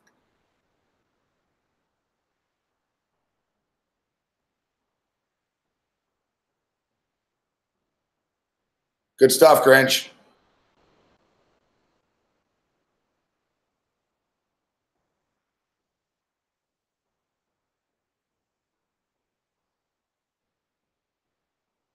Yeah, but it's a difference for there's a difference for the image of the league, dude. No football leagues work, all right? There's room for 3 leagues in North America. That's it. NFL, CFL, Arena. And Arena is fighting for its life. Arena is fighting for the Canadian Football League is the only league in the fucking world besides the NFL that just continuously survives. And the CFL has been in business for 100 years, 106 years or whatever. Like, well, you know what I mean? The teams, you know what I'm saying? So, see, nothing works. The USFL didn't work. Fucking, they had fucking Doug Flutie, Herschel Walker, Jim Kelly, Vinny Testaverde. They had everybody. They went belly up after a year. 2 years. You can't do it. You can do it, but, you won't do it good and whatever. How much money do you want to lose?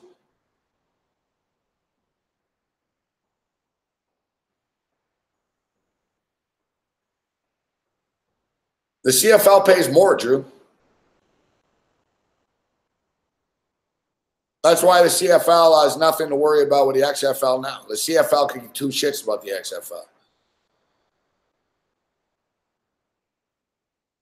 The XFL is not going to pay anywhere near what the CFL does.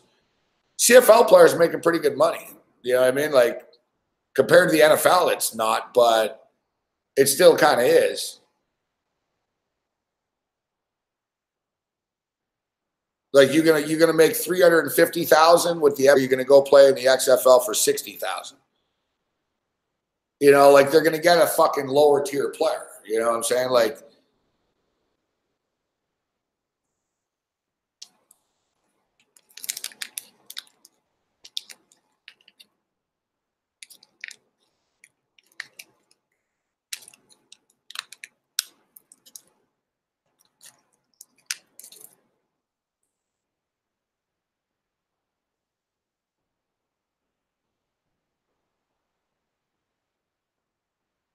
Oh, you met Olivia Munn before? Is she hot in real life?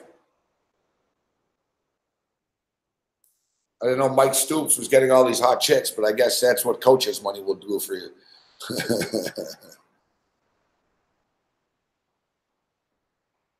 No, I said that the first time, Kyle.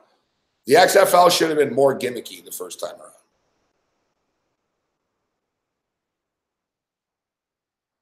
Like the XFL, Vince needs to realize that he's better off with an entertainment brand of football and a new fucking sort of a new vision of entertainment, wrestling and football combined than just trying to have a standard straight football league. It won't work.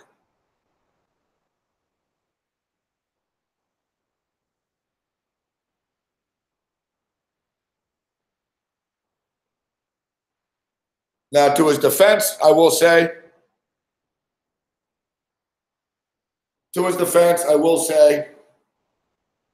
if anybody can make it work, Vince McMahon can. You know, like the guy is that good. You know what I mean? The guy is like the genius and shit. So he could, if he's committed to it, but he topped out pretty fast last time.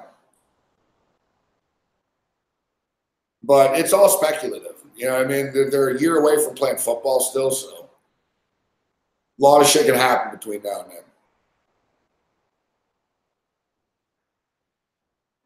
One thing with them though, like, doesn't matter. Like, he has so much money.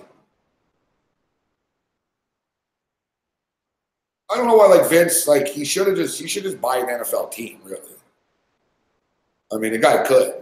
Like Vince McMahon could buy an NFL. Like he's got that much scratch. The WWE does.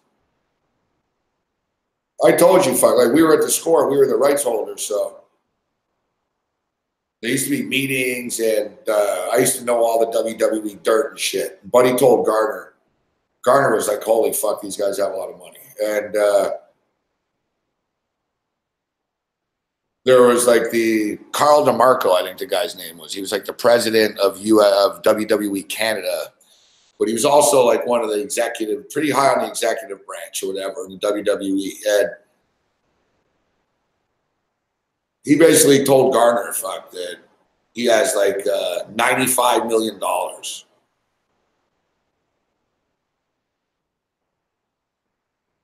He told Garner, he said, if you have any good ideas, if you have anything, if you have any pitch of anything that's interesting in the entertainment industry, he said, let me know. And this was like in the early days before people realized like how they were branching out. And he basically stated, he goes, Vince gave me like nearly $100 million to invest. And he goes, I got to find something to fucking do with it. And he made a movie. Fuck, they did the movies. They started the movie shit. You know, WWE movies, right? That aren't even about wrestling. That's what's it called, Lionsgate maybe, or whatever their company's called.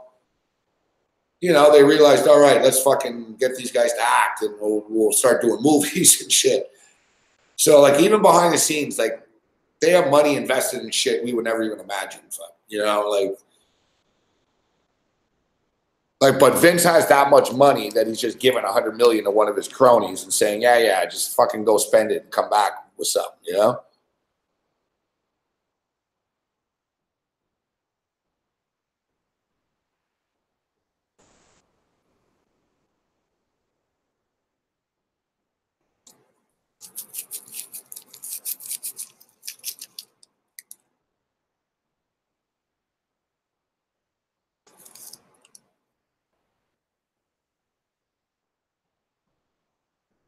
But you remember, Drew, like, you know, the first few WWE films were kind of crappy and like you would expect them to be. and but now, like, dude, I think they do some of those Rock movies and shit. You know, the Sheriff one with Johnny Knoxville. I think that was one of their productions. Like they do real movies and shit now. Like they got real money, right? So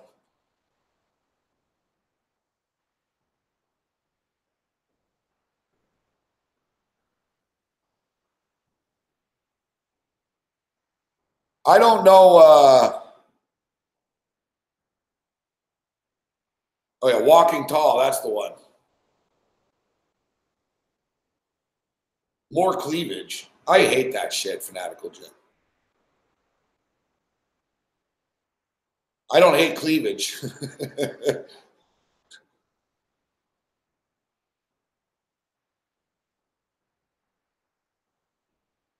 Yeah, the cleavage part's all right. I don't have a problem with the cleavage part.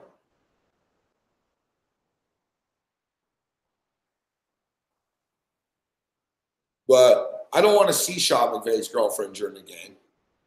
I don't give a fuck what she's wearing. And I don't give a fuck about Gisele either. I wish her happiness in her life. I got nothing against her, but I don't want to see her. If I want to see Gisele, I'll fucking buy a fashion magazine. And I don't care about seeing Gisele.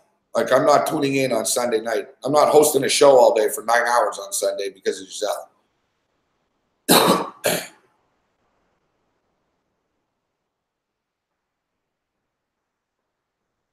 I've never been a fan of the girlfriend and the wife shot in the crowd.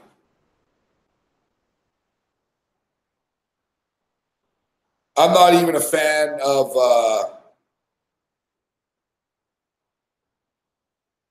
I'm not a fan of all these players bringing kids to press conferences after.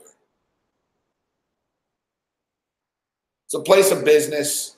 People in the media are trying to do their job, get questions, and fucking Curry's kids fucking ha ha ha. Everyone's laughing. It's like, you know, Buddy's got a job to do here. Fuck. You know, we're a press conference. You know what I mean?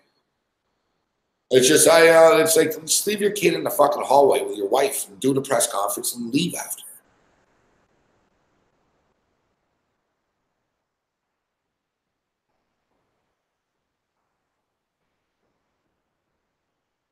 You know, it's like, look, I like Curry's wife. She's from Toronto. I think she's cute too. But, you know, Curry gets mad. Leave my wife alone on Twitter. Don't harass her. It's like, dude, your wife is fucking tweeting at people and talking shit too. So, like, you know what I mean? Like, I don't want to know, like, basically.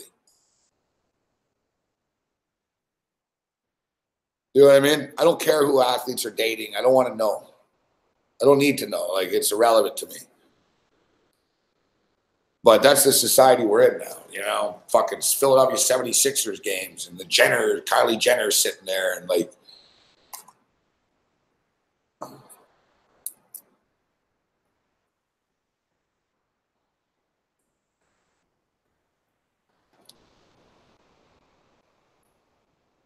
They used to practice in the Riviera parking lot. That kind of says it all, doesn't it, Vegas guy?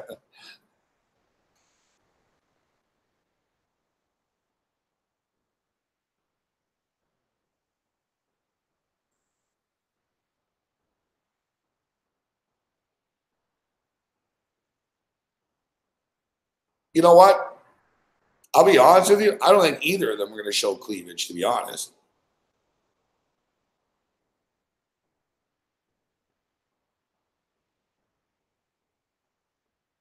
Like Gisele's a mother and shit. Like Gisele's a classy, like dresses classy and shit. She ain't going to be wearing some fucking Hooters tank top.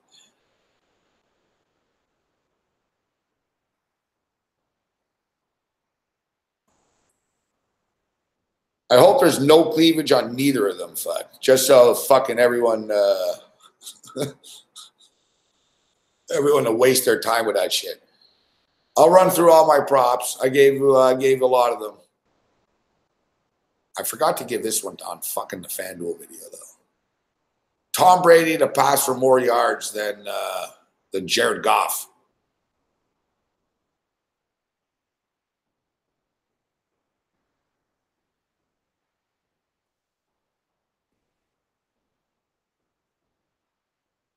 I like it. Tom Brady to pass for more yards than Jared Goff, minus 130. No yards or anything like that. Bam. That's a good prop.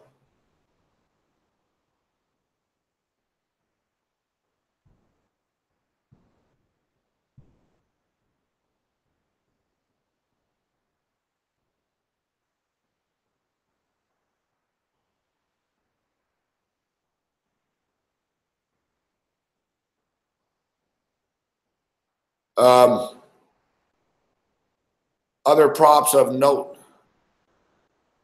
This is from the video I did today. I gave Todd Gurley, first touchdown of the game, plus 689.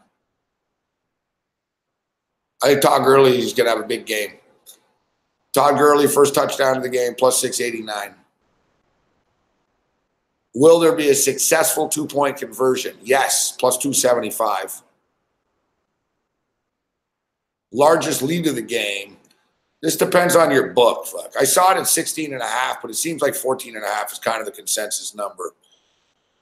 I say under 14.5. And here's an interesting one. Tom Brady, first pass attempt of the game. Complete, incomplete, or intercepted. Incomplete or intercepted together. So complete or incomplete and intercepted. I'm going incomplete or intercepted. First pass of the game, Tom Brady. First pass, his first pass attempt. It's kind of risky, but I'm buying. Basically, it's been a Tom Brady love fest, right? So it's overvalued. Like Tom Brady, like for him to complete the first pass of the game is like minus 220. Yet the thing is, he's only 4 for 8 in 8 Super Bowls with his first pass of the game. And like I said, like Tom Brady, I said this today, like Tom Brady's not the type of quarterback, and the Patriots aren't the type of team. They're not just going to fucking dump it off on the first play of the game. Like they don't need to get Tom Brady loose. You know what I mean? Like Brady, the Patriots, and in fact, a lot of times in big games, the Patriots go for the jugular on the first play of the game. They've done that often. Because they think, oh, Brady won't throw a bomb, and that they do. They try to like catch you off guard. So I wouldn't be surprised if like the first pass attempt of the game is something more ambitious than just a little dump off. And the way I look at it is, listen, I got plus 160 in this. I got plus 160, and the pass, 3 things can happen.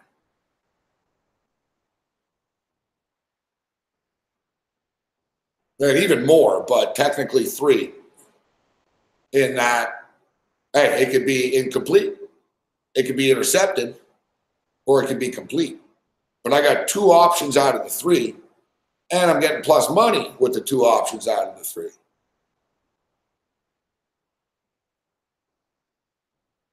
And when we say incomplete or intercepted, there's a lot of ways it can go.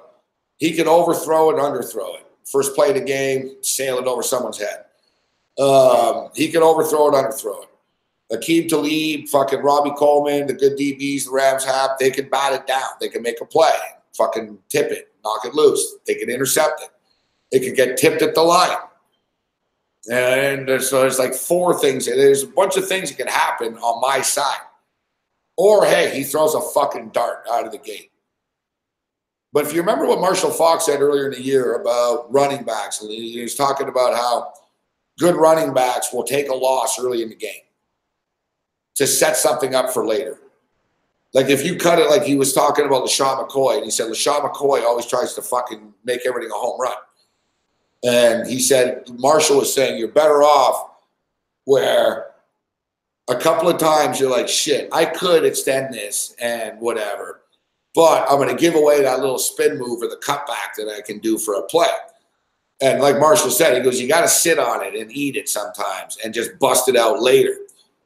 And you got to show that sort of discipline. And the Patriots do that. There's a reason. When people are like, oh, Tom Brady, and they never score in the first quarter, he struggles, and the Patriots struggle, and they only scored 3 points in 8 games and in Super Bowls. The thing is, they're sort of reading you. You know what I mean? They're not really like, Brady's not in a panic. Now, he didn't play well in the first half against Atlanta. That's a fact. But they're not in a panic. It's sort of like a batter. Like the Patriots don't mind like going through the order once or twice to see the pitches. You know, somebody brought it up. Well, it was Whale Capper, in which he said Brady is a master of that. That he said, you know, he sort of studies shit. He'll throw the ball away. And we think Brady's getting all frustrated. Brady's mentally like storing everything, right? Where he's like, all right, I know what they're doing now. They're coming here, they're coming there. And then you think you're confusing them because, hey, look, he keeps throwing the ball away there. And he doesn't know what, you know. And then, boom, it's like 4 times in a row to Edelman over the middle of the field. It's like, all right, yeah, we figured out what you're doing. Like, bang, bang, bang. I tell you, though, I almost get the feeling now that everybody's talking so much about how the Patriots never score early that they're going to score early now. I almost get the feeling.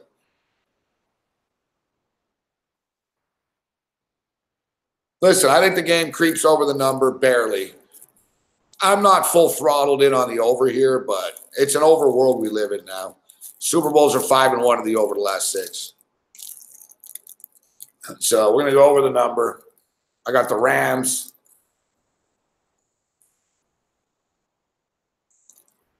Unfortunately, here in New York, New Jersey area, it's down to 2. FanDuel, let's see, let's update FanDuel's book. NFL. Oh, back up to 2.5. Oh, and the total hits an even 56. Nice. That 56.5 was bothering me.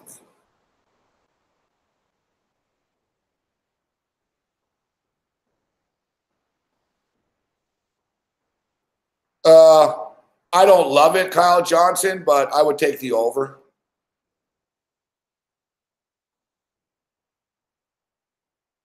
Devlin over. Better. I like that one better than Cordell Patterson.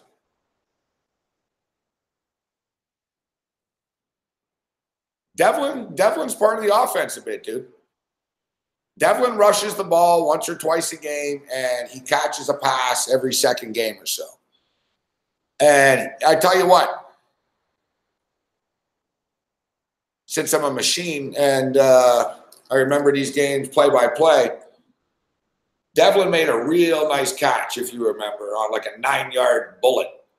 I remember because I remember vividly Tony Romo was blowing fucking Brady after the play.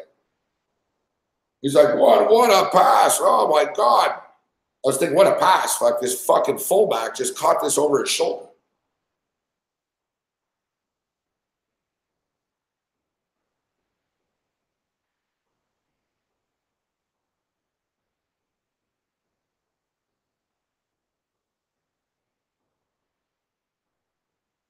That's not a crazy prop that he did, 50-1. I could live with that. Maybe I'll piggyback it at 50-1. Yeah. So listen, I'm gonna print the props out for you guys on Patreon, so you'll see them. But I can't repeat them 8 million times throughout the week. So, but these are the props that I'm on, and I'm gonna blaze this, and I'll give you the second wave. But Todd Gurley, first touchdown of the game. I believe that Todd Gurley is going to play well, and I also believe that even if he doesn't, one way or the other, we're going to find out right away. The Rams aren't going to save Todd Gurley and, all right, save for the second quarter, start receiving, you know what I mean? They're going to fucking throw Gurley out there, and they're going to see what he can do. And I have a feeling he's going to be Todd Gurley again. And, you know, I just need the Rams to get the fucking ball first, go down the fucking field, get to the 6-yard line, 8-yard line, and fucking let Gurley fucking pound it in.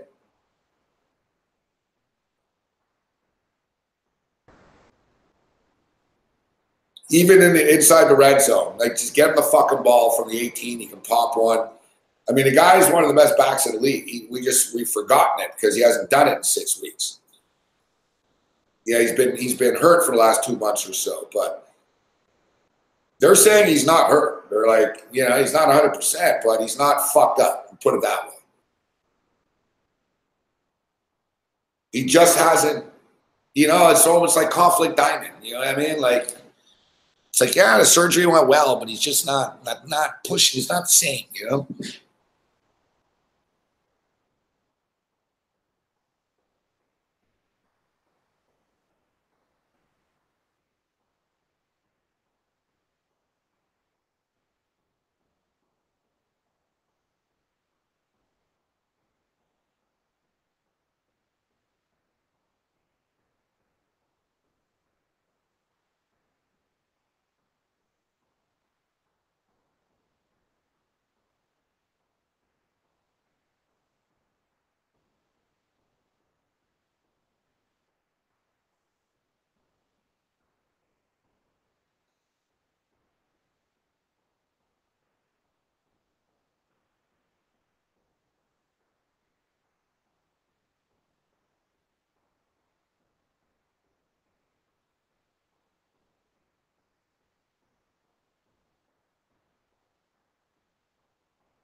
Man, it's fucking cold. It's not that cold. I wasn't cold. I was all right. All the years, you do get used to it, I guess. It's funny because it's not the same. It's not like windy cold here. It's cold, but it's funny. The fucking Hudson froze. Fuck. Not fully, but I was wondering about that because I saw in Chicago and shit, like the Chicago River was all like Chuck's ice. I was like, it's pretty cold here. I was wondering about the ferry and shit. The ferry it takes like 2 minutes longer. I noticed like the schedule was off by 2 minutes. Like usually it takes like 5 minutes to get across. It took 7 minutes. There's some serious waves and fucking there's ice out there and shit, but it's not frozen. It's just sort of like there's floating ice. But it ain't like Titanic and shit. Like when the boat hits it, it fucking pushes away and Yeah, the no wind thing. Exactly. When there's no wind, it's not bad. You get the little wind tunnels here and shit. There's a wind tunnel like on the corner there. This little area, my area is windy, but it's only whatever. In the morning, I don't mind it. It wakes me up. It wakes me up like fucking. Yeah, I'm not a fan. Like I don't love the morning fucking shit. I don't like hate it though. I'm not like, oh, I hate getting up this time, but it's hard on the body because I'm up late all the time. So I fucking feel it in the morning. I'm like, oh, fuck, man, I'm fucking burnt. And once I get outside, fucking, and you're on the fucking Hudson and you're fucking on a boat and it's like fucking wind. You're like, all right, I'm awake now.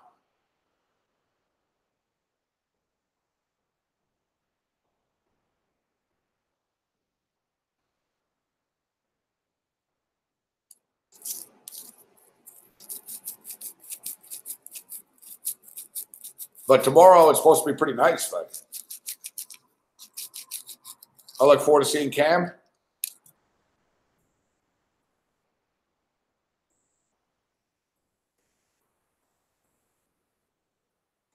And in fact, tomorrow night over at the Book, it should be interesting as our boy Yang is coming down.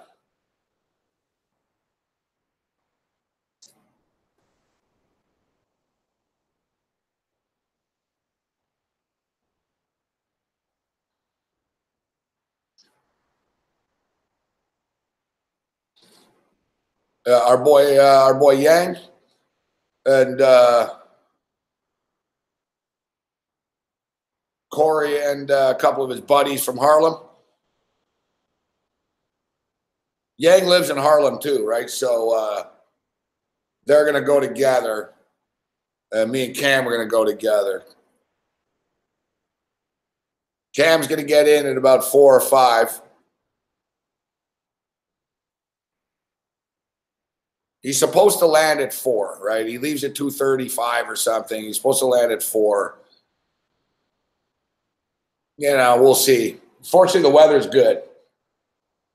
So, but there's always delays. Like, you know, he'll probably be delayed a bit. You know, let's say he gets in at 4 or 5, but he's going to go to his room first. He's going to check into the hotel. He's going to check into the hotel, and then he's going to come right down here. And we're going to have a couple of beers. That's probably when we'll do the Patreon.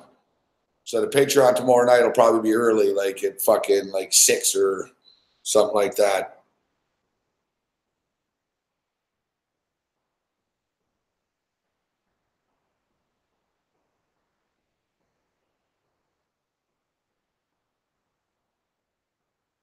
No, he's coming into Newark.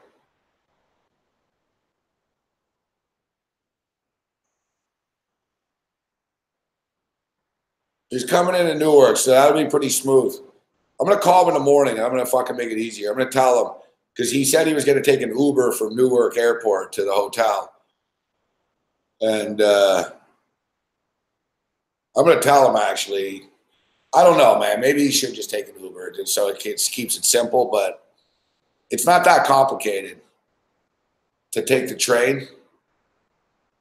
He's staying at the Penn Hotel, man. It's right near Penn Station. Fuck. You know what I mean? Like, it's perfect. Just take the fucking train. Like, I'm going to tell him that in the morning.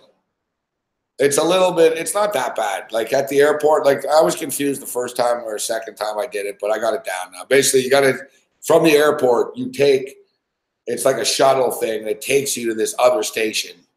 Then you got to go, like, up the stairs in the station and shit, and you get on the tracks, and then that takes you to fucking, takes you right to Penn Station. But even though I've never had a problem with it, I should probably not put Cam on the New Jersey fucking transit system. Was it New Jersey Transit Authority, whatever it's called, the NJTA?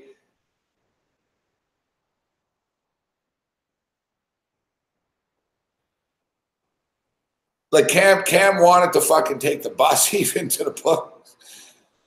And I was like, man, he's gonna get lost. Fuck. Like, he goes, I can figure it out. I was like, man, like, even him coming here, I might just go meet him. You know, he's coming all the way to New York here. I get off my ass a bit. I'll make his life a little easier, but basically, though, Cam has Uber and shit. He seems to like it. So if he's at that Penn Hotel, I might just take him, tell him, listen, just, I'll give him the address, take an Uber to the boat ferry. But even then, it's complicated, fuck. Like, if, you know what I mean? if the ticket seller isn't there, you got to do it on the machine. And like, man, like he's not an idiot, but at the same point in time, I want to get to the book, right? It's kind of for selfish reasons. Like I don't want him getting lost and me sitting around here. I want to get to the book because it's going to be crazy at the book. I want to get all these Super Bowl bets in, and I want to, bet some games tomorrow night, try to win a couple of bucks to get more Super Bowl bets in.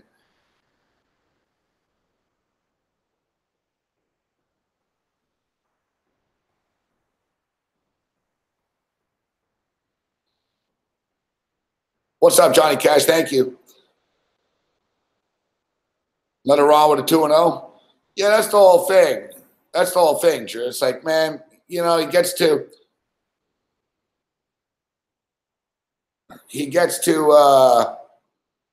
Penn Station.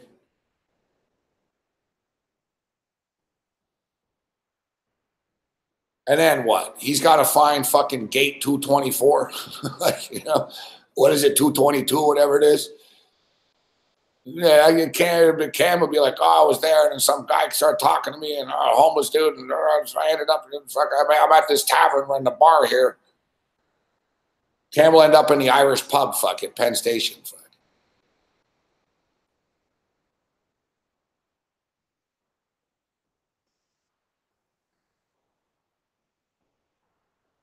How do you unsubscribe? I don't know. Nobody's ever unsubscribed before, Muhammad.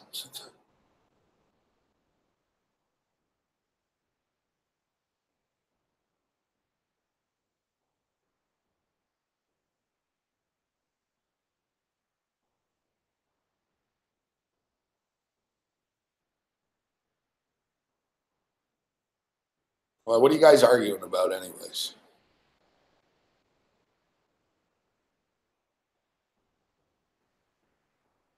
You can't even have fucking 41, you can't even have 41 people in chat without people arguing. We're not even talking about it. We're talking about fucking props and weather in New York.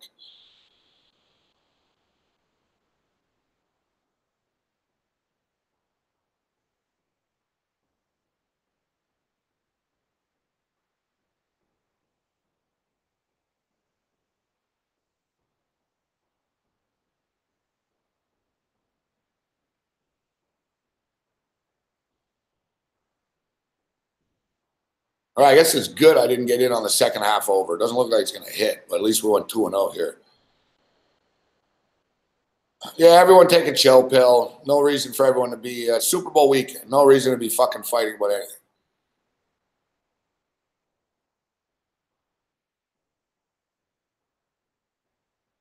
See, Muhammad, I don't get into these things. I don't. Once in a while, I'll tell someone to go fuck themselves in the morning in the chat, but I don't get into back and forth and shit.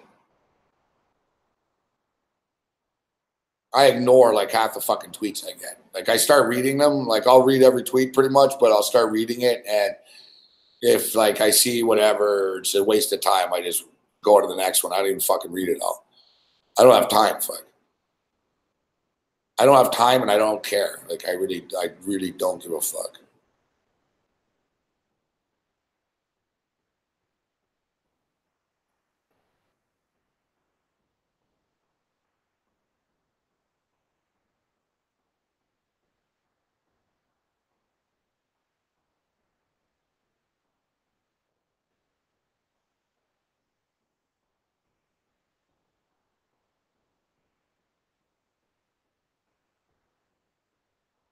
Look, Mohammed, and settle down, Bruce.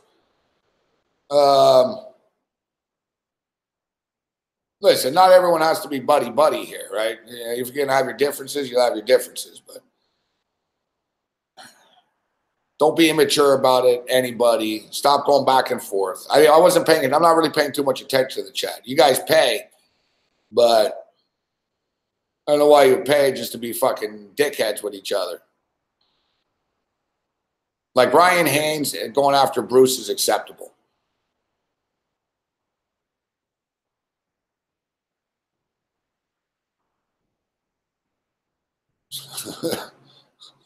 As I agree with Haynes, we're going to change the subject.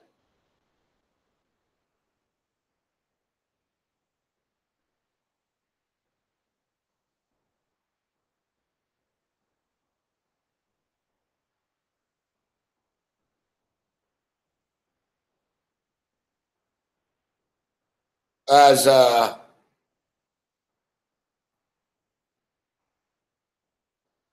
well, he's right. You shouldn't be giving any travel advice. You should, the things that Bruce Chad's not allowed to talk about: travel advice, hotel room prices, airfares, airports, taxis, Ubers, fresh air, traffic.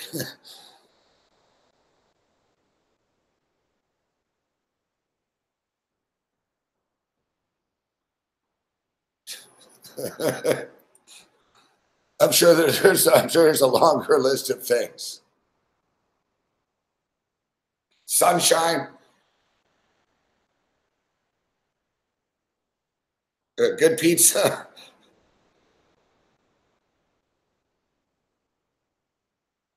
No, but on an all serious note, I don't like to see you guys argue. I don't mind a little arguing and shit. Have fun, but you should all know what you're getting into. I mean, a little internet banner going back and forth. Hey, but it's like watching your kids fight. No need, no need for personal pot shots.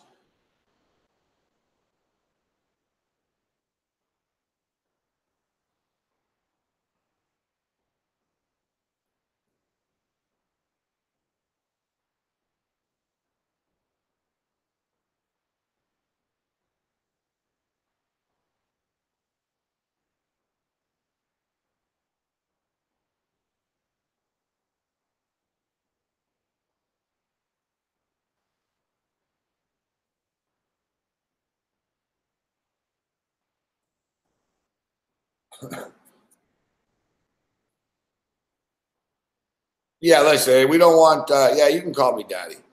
We don't want anybody coming in here and like, oh, I paid and it sucks and I'm or whatever. But like I said, if you guys disagree or don't like each other, stop talking to each other.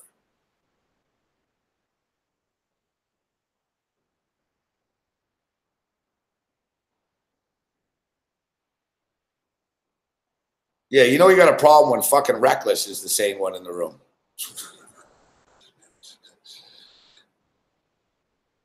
Yeah, that's it. When Reckless is the one that's saying, fucking, hey, okay, everybody. I listen, I don't even know what everyone's so upset about. What do you guys? I don't even know what you guys are fucking arguing about. There's been nothing controversial. We talked about something controversial for briefly before, and I said change the subject, and everyone did. But then I look back 10 minutes, 20 minutes later, and everyone's fighting.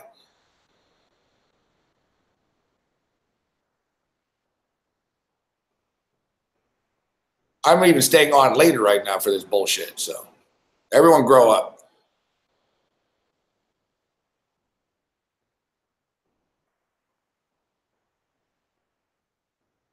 I see bookmakers gone to 2.56. FanDuel's at back up to 2.5.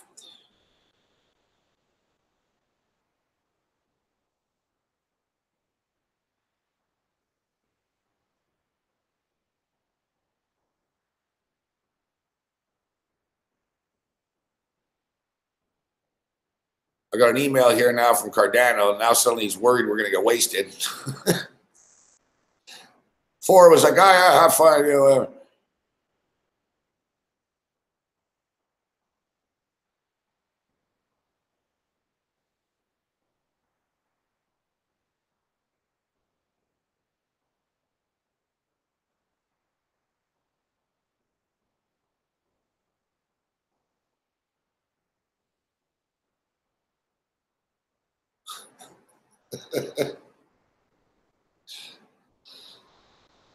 yeah, I'm aware. 2 drink max, yeah, as if.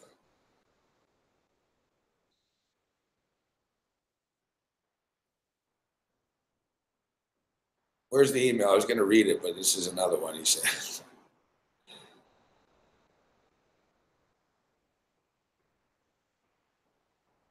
Oh, here it is. Very important.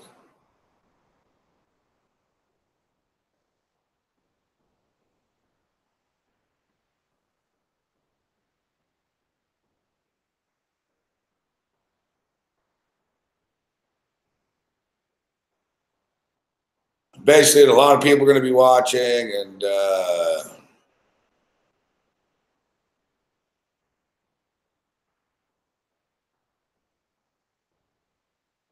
the new management and the fucking new investors are going to be watching. They're all excited for this show.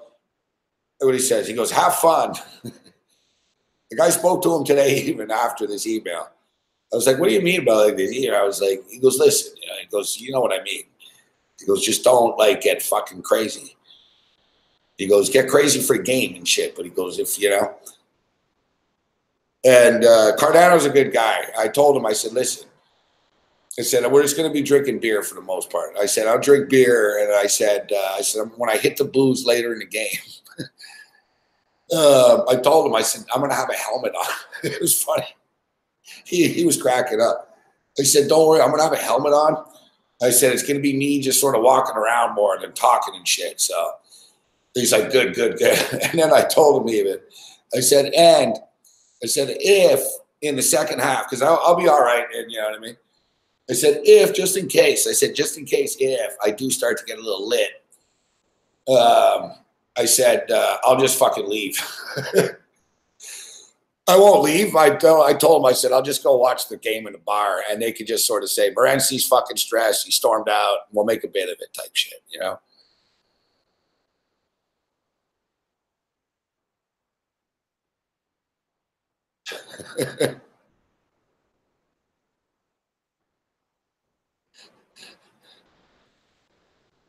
He put in caps, do not get fucking, it says, do not get drunk. But listen, Cardano, it's a corporate chain, right? So, because after I called Cardano after, I said, hey, I said, we were kind of under the impression that we were going to be drinking beers and stuff during the game, right? I said, that we talked about this. And he said, yeah. He goes, I had to just put it in writing, you know? And he goes, I just had to, you know, sort of. And he said, yeah. He goes, but just, you know, don't start getting crazy, right? I was like, no, don't worry.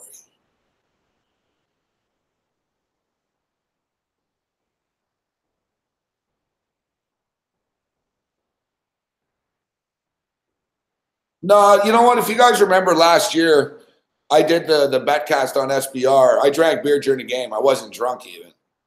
Beer doesn't really get to me. You know, it'll make me buzzed a bit, but it just makes me pissed. But honestly, yeah, beer's perfect anyways. I'm planning on a beer day. We're gonna drink a bunch of beer. We'll be eating all day. It'll be fine.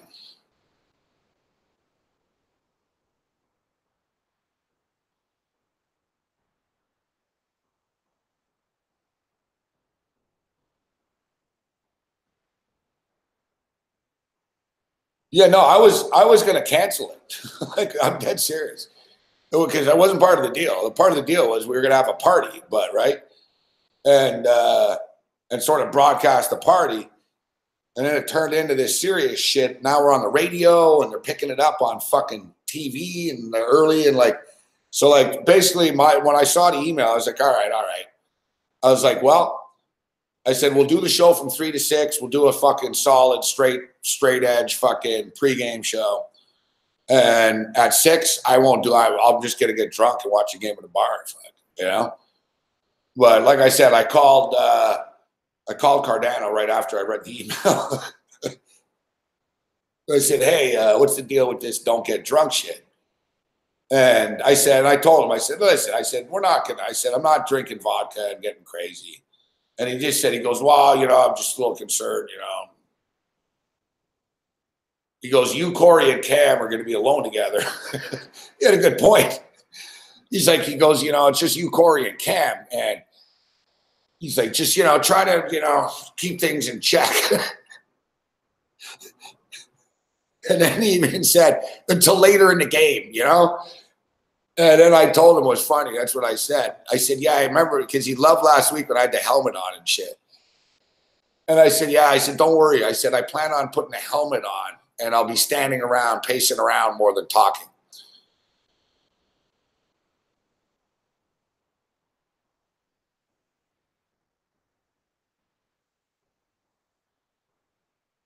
Now, what we're going to do is we're going to plug in Google Chromecast on the screen that's actually a little quicker.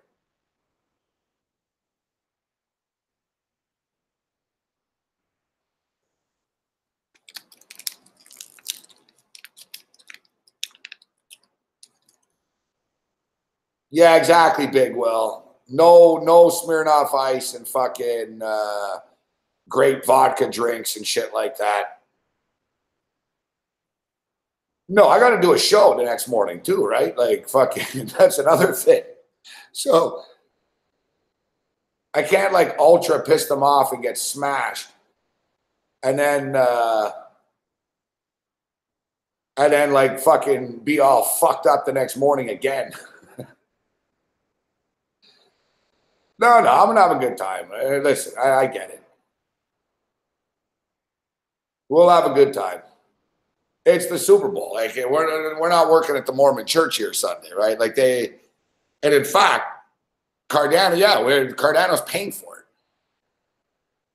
Like he even said, after the email, I called and he said, no. And in fact, he goes, I already told him at the bar, whatever you guys get, just put it on the bill and we're going to I'm going to pay for it this week. So yeah, he's a good guy. He goes, keep Cam in check with those chicken wings, huh?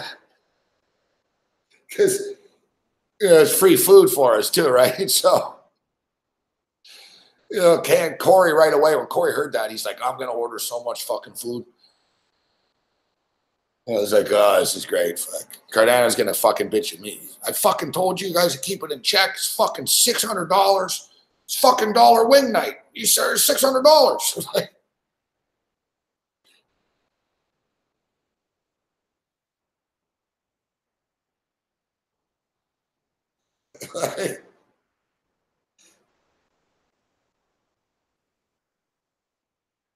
hey, so listen. Part of me already is thinking, Gino, why am I going to do the game? But I'm getting paid to watch the Super Bowl and drink beer. Fuck. And oh yeah, there's a Super Bowl party there as well. And this is another reason why I got a little bit more serious is the NFLPA, the National Football League Players Association. I'm going to be all drunk asking, why are you guys so stupid? Fuck. Why are you so corrupt? Why don't you guys fucking stand up for yourselves more?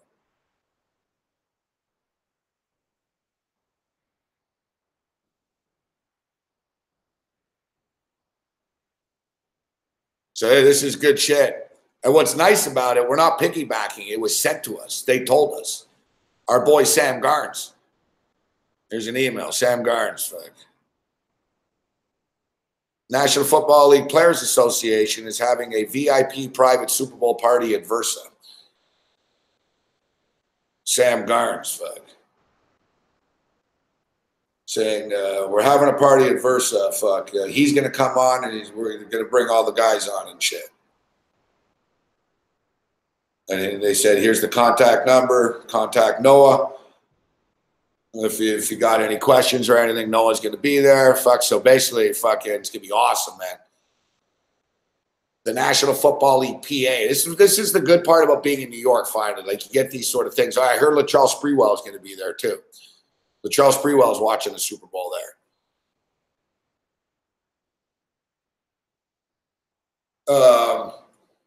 So we're going to try to get Latrell to come on during the game. Like, it's going to be a shit show.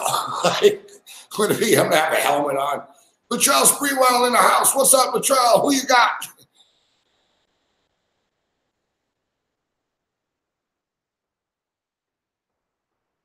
We don't know who's there, though. I didn't contact the guy, so I don't know. Like, we'll find out. Well, on Sunday, we're going to say we got one of the kid producers. We're going to give him the number. We're going to tell him. Plus, Sam Garnes going to come in. He'll tell us, oh, yeah, who's here. But it's the NFLPA, so there's old dudes.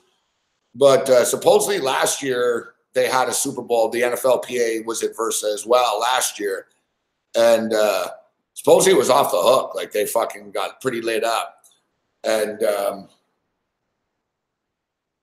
it was like basically like all the New York Jets and like former great Jets and fucking New York Giant guys, like a lot of Giant and Jet players and shit.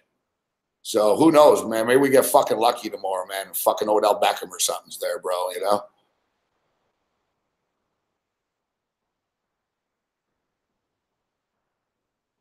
Cardano said he wouldn't be surprised if fucking Eli Manning was there. I guess Eli was there last year, I think. Eli's been at our place a few times, actually, which would be pretty awkward because me and Corey always talk about how he's fucking done.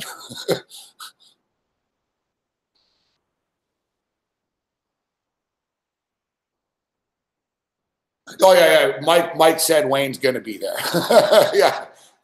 That's an automatic. Wayne Krabet's there.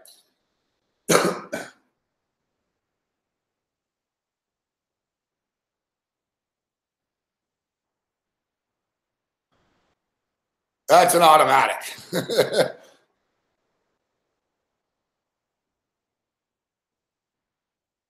Are the Knicks playing Sunday morning?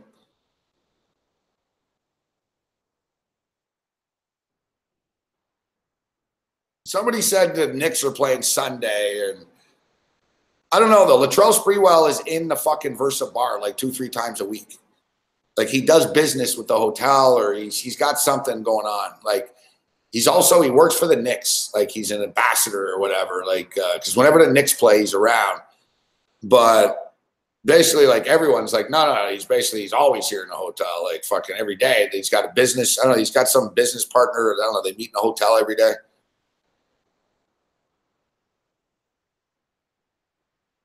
It's crazy. He looks fucking young, man. Like he doesn't look old, Latrell Sprewell. Like when you see him, you're like, holy fuck, that's Latrell Sprewell. Like it's been a while since he's been retired. Like he's not like he's in shape still. Like he looks like he looks like Latrell Sprewell. Like it's kind of bizarre.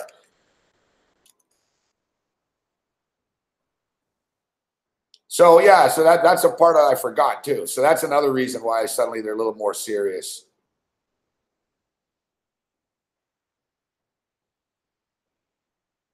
Oh, so the Knicks do play at 1, right? Yeah. So that's another thing too. It's going to be off the hook, guys, at Versa on Sunday, because that one of the chicks that works at the hotel bar said she also works at MSG, and she said, "Oh yeah, I'm coming after the Knick game, and I'm going to get drunk here." That was the chick I was talking to, and she said, "I'm going to party here," and she said, "Fucking." That there's a party sort of. I wouldn't be shocked if like some of the Knicks are there too, type shit. It's across the street from Madison Square Garden. This ain't Hooters, man. It's a 5-star fucking bar and shit, right? And it's private. There's security, right? So they're not just, they're all going shit. Like they know that it's cordoned off. They know there's hot waitresses and shit.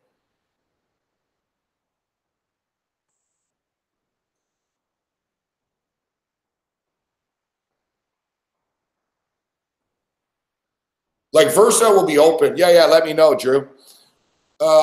Anyone in the town, but like they have these parties. So basically the Versa's big, right? So the average person can go. Like the public, it's open to the public, but I'm saying the NFLPA guys, they're going to be in like the bar patio part. It's like a nice part. It's big, and there's a door. There's like a glass thing that closes, and basically like, they have private parties there all the time, almost every night. Like the Bachelorette chick or whatever was fucking there, and the Real Housewives of Long Island were there. Like, shit like that. Fashion shows and fucking, and what they do, but we're in because we're there, right? So you can't stop us. We're already in. Like we're part of it. So like basically, but I can't get into the fashion shit, but it's the same security guy all the time. They have a security guy, and you can't get in the back part of the bar, but the rest of the bar is open to the public and shit. No, I was thinking about it just so I'd have to come back.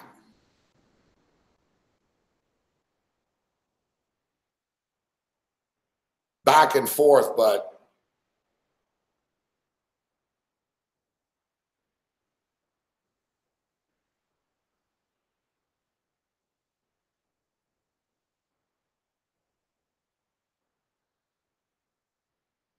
either way, I'm screwed.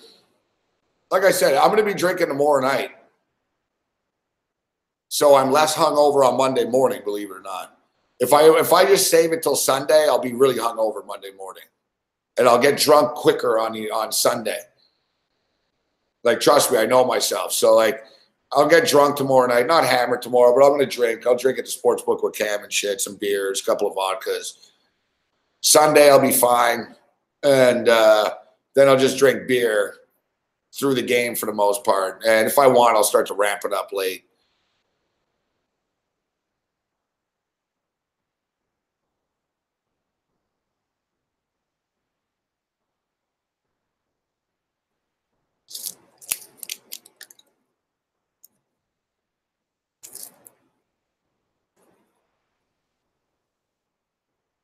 Lisa, the rooms in that hotel are depends on the night and shit.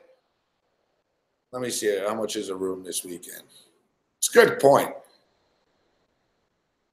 Look, Cam's sleeping across the street. If I had to, I could fucking, but whatever. I'll hop in it. I'll be fine.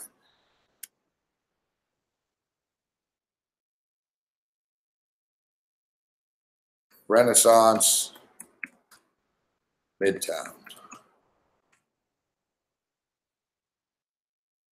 Yes, sir. All right. Book a room.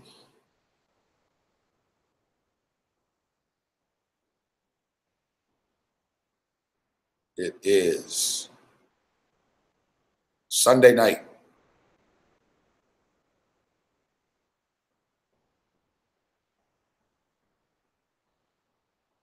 It is $229.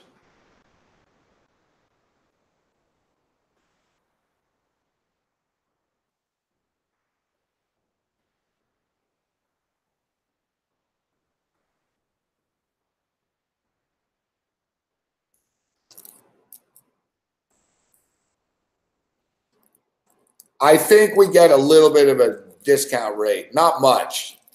Maybe 10% off. So it'd be about $200.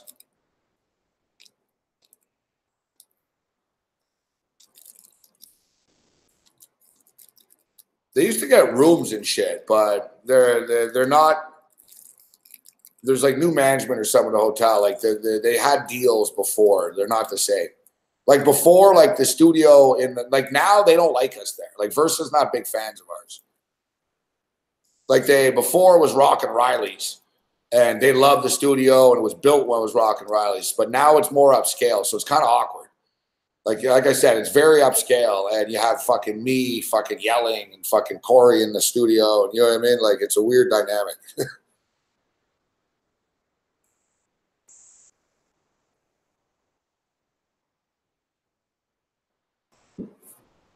Oh yeah, that was another thing. I forgot about that when I was talking about the chicks. I was on a roll. Then I get home tonight.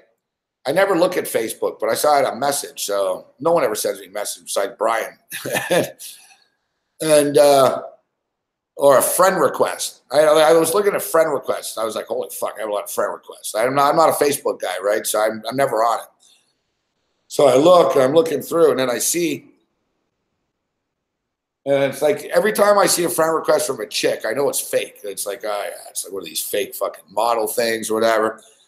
But then I saw from this chick, and I was like, man, she looks familiar for some reason. And it was a girl I met when I was doing the show in Versa. She came into the studio. She was all impressed, and she goes, "Oh, I'm in broadcasting. I just started I have a podcast." And she went to school and or whatever, and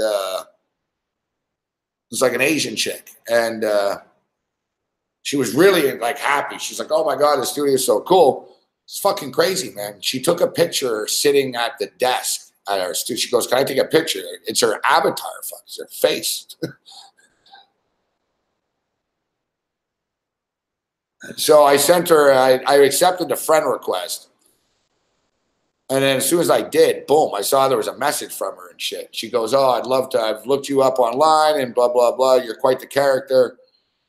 And will you come on my podcast?" So I was like, "Yeah, sure." So I responded. I said, "Sorry for the late reply." And she sent this like fucking like the night after I met her. She said, "It was a pleasure meeting you." And so I respond to her right away, man. She fucking started typing me back. She's like, "Oh, I'll be in the city next weekend."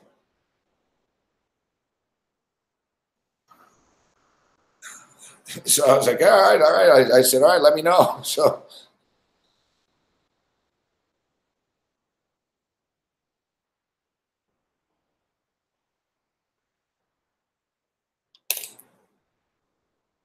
So yeah, the whole thing is, that's it. You gotta, at least I'm talking to people. I'm, getting out there a bit.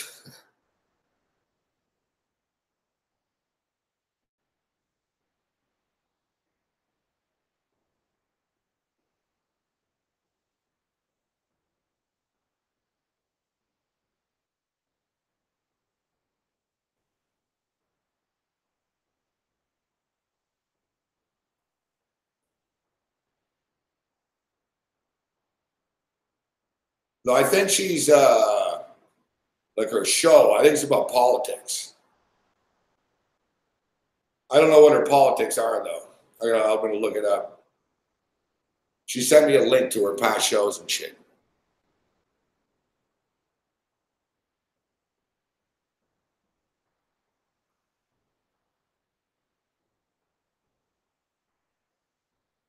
All right, so give me a minute. We're gonna come back. We'll wrap it up in a few minutes here. We'll rattle off our props once again.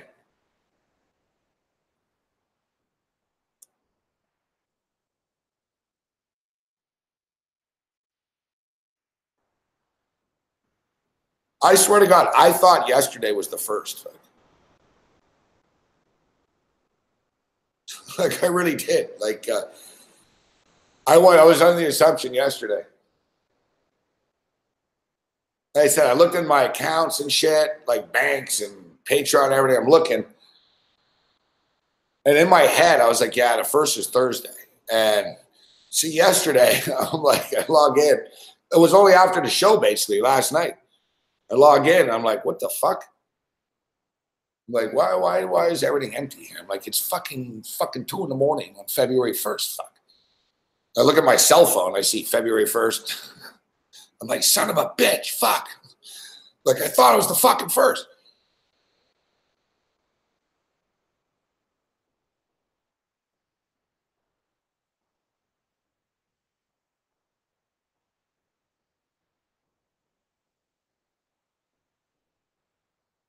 No, I don't think so. No, I don't. I didn't get the sense that no, she's. I doubt. I don't think she's the next Ann Coulter.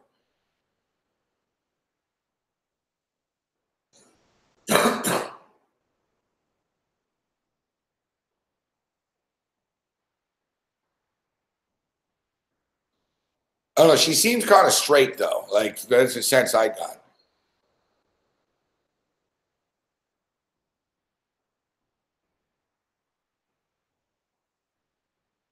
But I couldn't help but look at her Facebook page after, right? So I'm looking at her Facebook page, and then I see, I'm like, holy fuck. She got all these pictures from the night she was in the studio on her fucking page.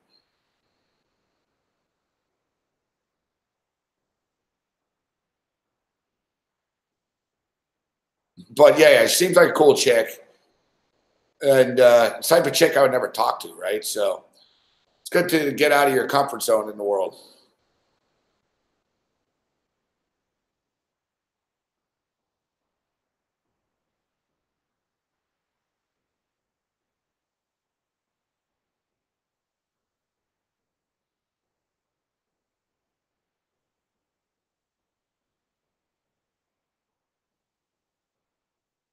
All right, so we told you about the ones we gave today. Todd Gurley, first touchdown of the game, plus 689. Will there be a successful 2-point conversion? Yes, plus 275. Largest lead of the game, under 14.5. Tom Brady, first pass attempt of the game, incomplete or intercepted, plus 160.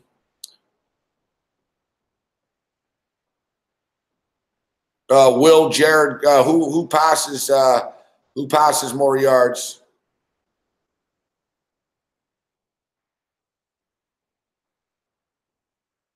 Who passes for more yards? Tom Brady or Jared Goff? Tom Brady, minus 130. Will the team that scores last win the game? Yes, minus 220. 12-1 last 13 Super Bowls. Total punts under 7.5, although it's crazy. Fuck, it's been swinging all week. Now suddenly there's 7s popping up. It's funny because earlier in the week it was under 7.5, minus 140, minus 138. Then 2 days ago it was over 7.5, minus 125. Now they said fuck it, and they put it up at 7. Like, so it's come down, actually. I don't know. It's all over the place. It's weird. But the totals come down, so you figure the punts would go up. This is where you got to have multiple books. I'm kind of screwed. I got Bookmaker, but I don't really have a lot in Bookmaker. I did win tonight, which is that's not bad. Let me just see. Let me hit refresh here. We only played 2 games of Bookmaker tonight. We won them both. All right, that helped. That's not bad.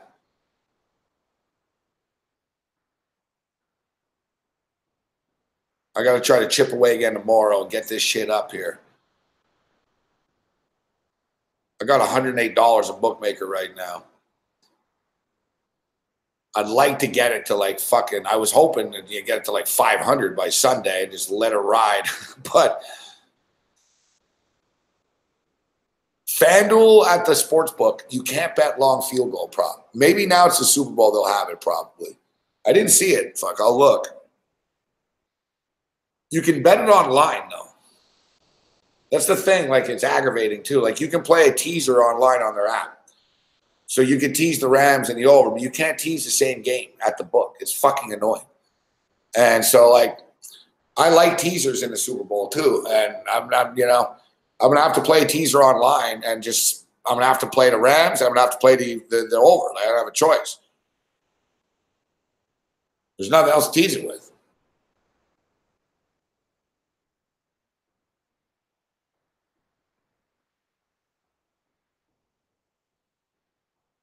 Yeah, Chris Hogan over 3. I preferred it. Well, listen, it's 2.5 minus 160. No, Sandercock. No. Show's going to be over in about 5-10 minutes. I'm only going this long because it's Super Bowl weekend. Got to give me some props on the way out. All right, so yeah, will the team score last win the game? Yes, minus 220. 12-1 last 13 Super Bowls. Total punts under 7.5. Long field goal. You know, I don't know. Some books have Bet365 has it at 44.5. Bookmaker has it at 46.5. And I had a bunch of people tweeting me today asking me if they should still bet it at 47.5. It's kind of high at 47.5. I said yes, but you know. Yeah, really now they're really screwing you. More points in the first half or second half? Second half, minus 130. Jared Goff, over under 278.5 passing yards, over. Tom Brady, over under 287.5 passing yards, way over. I'm also going to bet that prop Tom Brady to throw for more yards than Jared Goff. Tom Brady, over 25.5 receptions, over. Brady dinks and dunks it all game, man. Like the receptions just rack up. James White, over 51.5 receiving yards. Julian Edelman, over 6.5 receptions. Brandon Cooks, over 71.5 receiving yards. Robert Woods, over 5.5 receptions. Josh Reynolds, over 3.5 receptions. And, yeah, Chris Hogan might be the best bet at over 2.5/3. At least at 3. Listen, Hogan's going to end up with 5 or 6 catches in this game.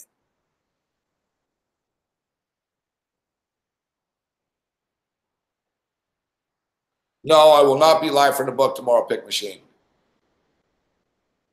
As I stated, we'll bang off a couple hours early. Maybe I'll have a couple of beers here. We'll wait for Cam. Maybe a quick little show with Cam here before we get to the book. But, yeah, as we said before, you know, Saturdays are going to be all over the place as we move forward. And quite frankly, we're not allowed doing a show at the book. Yeah, that's a good bet, Nick. That's a good bet. Yeah, Brady keeps climbing. Hey, fuck, that's high now. It's getting up there. He'll still go over the number, but that's what I say, Kyle Johnson. Good to see you. That's what I say. That you need multiple books. You know what I mean? Especially when it comes to props at the Super Bowl. Like I said, no, it's another thing. They don't even have the fucking the long field goal prop. I don't know. They might have it. They might not. So if I want to bet the long field goal prop, I got to bet that online, right? So I got to win more at Bookmaker to get this shit up somehow. But I prefer winning at Bet365 than bookmaker. Bookmakers are a pain in the ass to get paid. They pay you. They don't rip you off and shit, but they're into Bitcoin and cryptocurrency and shit. It's annoying.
You know what sucks? The 2-0. It would have been 3-0, guys. I hate to tell you this, but I actually posted Denver too, and I erased it. I was like, I don't know. Fuck. I always lose Houston games. So I was like, let's just bet the total.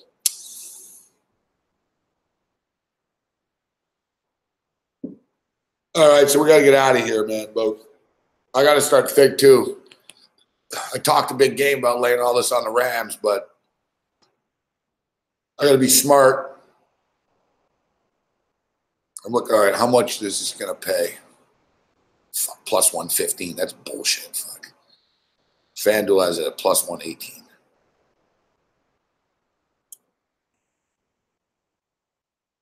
$500 on the Rams to win only gets you back $590. $1,090. Not bad. I got to make the, you got to figure out, all right, how am I going to approach this? I'd like to bet like 5 dimes on the game in total, but I just can't do it.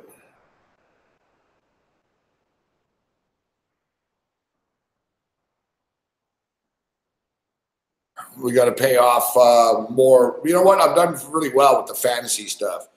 In past years, it's dragged on and shit. I didn't know Brooks won the fucking Survivor League. So I only found out about that a couple of days ago. But we're down. There's a couple of people, like we're down to the final few fucking payments, and it was a lot too. It is what it is. I got the money earlier in the year. I was thinking about it too. Like, yeah, I lost one of the super contests and shit, but the money pretty much went into the deposit here too. I was in Vegas. The deposit was around all that time. Now I got to pay the price for it. Fuck. But and also my deal is I'm like a sports book. I got problems processing shit. Like I can't deposit here. Like I can deposit checks like mobile, but like cash and in banks and like I can't. So I have a hard time like I have more cash like on hand than like I can do shit online. Like I use PayPal a lot now more than I never used to use PayPal, but I do but I don't always have money in PayPal. But when I do, I use that. Like that's the thing with Bookmaker. Bookmaker's a good book. They have fucking money. Like they take massive bets, but their problem is processing. It's hard to send fucking, a shitload of money out of Costa Rica every day to the United States. So they have problems with that. That's why they push the Bitcoin and the currency shit because there's no, it's easy.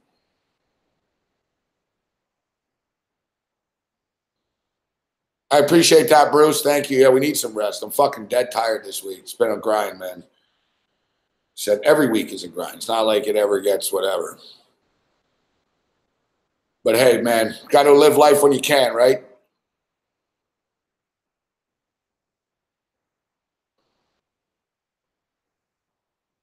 When the Savior in the sky, when Jesus comes calling, you want to look back and say, well, at least, hey, I enjoyed myself. Cam was bringing that up today, but hey, he might shave a couple of years off his life, but he'd rather live a life where he enjoyed things. He's got a good point. My only deal is just sleep. I don't mind enjoying things, but the more I read shit, like I'm reading about, like if you sleep if you sleep less than 6 hours a night, like all the time, which I do, like it's fucking not good. Like I used to think, you don't want to sleep too much, but it's a cutoff. I can live with 5, but I'm in this 4 range, 4.5. It's not good. And you can think, all right, the way I look at it, it's like, don't be a pussy. Just suck it up. Don't be a pussy. Right? So I grind through it, but, it's like Kramer said, fuck, you can't win an argument with your body. Say, I was reading about like fucking people that sleep less than fucking, like people who don't sleep ever. Fucking like high risk of stroke, high risk of heart attack. Fucking, you know what I mean? It's like the long list of things, but. Yeah, well, Big Will, as I just stated. Oh, Alzheimer's. That was the one. I was like, holy fuck. Because basically they were like, yeah, your brain fries. And fucking, they're like, yeah. Like it was a big rate too, Big Will. It was like 38% or something more. I was like, holy fuck.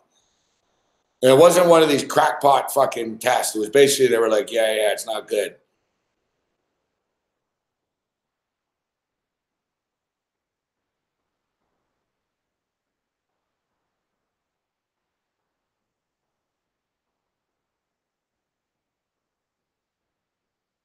But hey, better busy than dead. So like you said, Bruce, Chad, I'm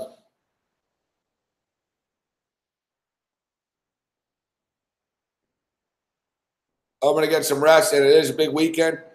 I'll have some picks in the afternoon and the morning, guys. I'll wake up. I'll have a couple of college games. Look, I'm better in the NBA than college, though. Look, I'm pretty good in the NBA now. Like, I'm much better. Like, I'm pretty confident in my NBA picks overall.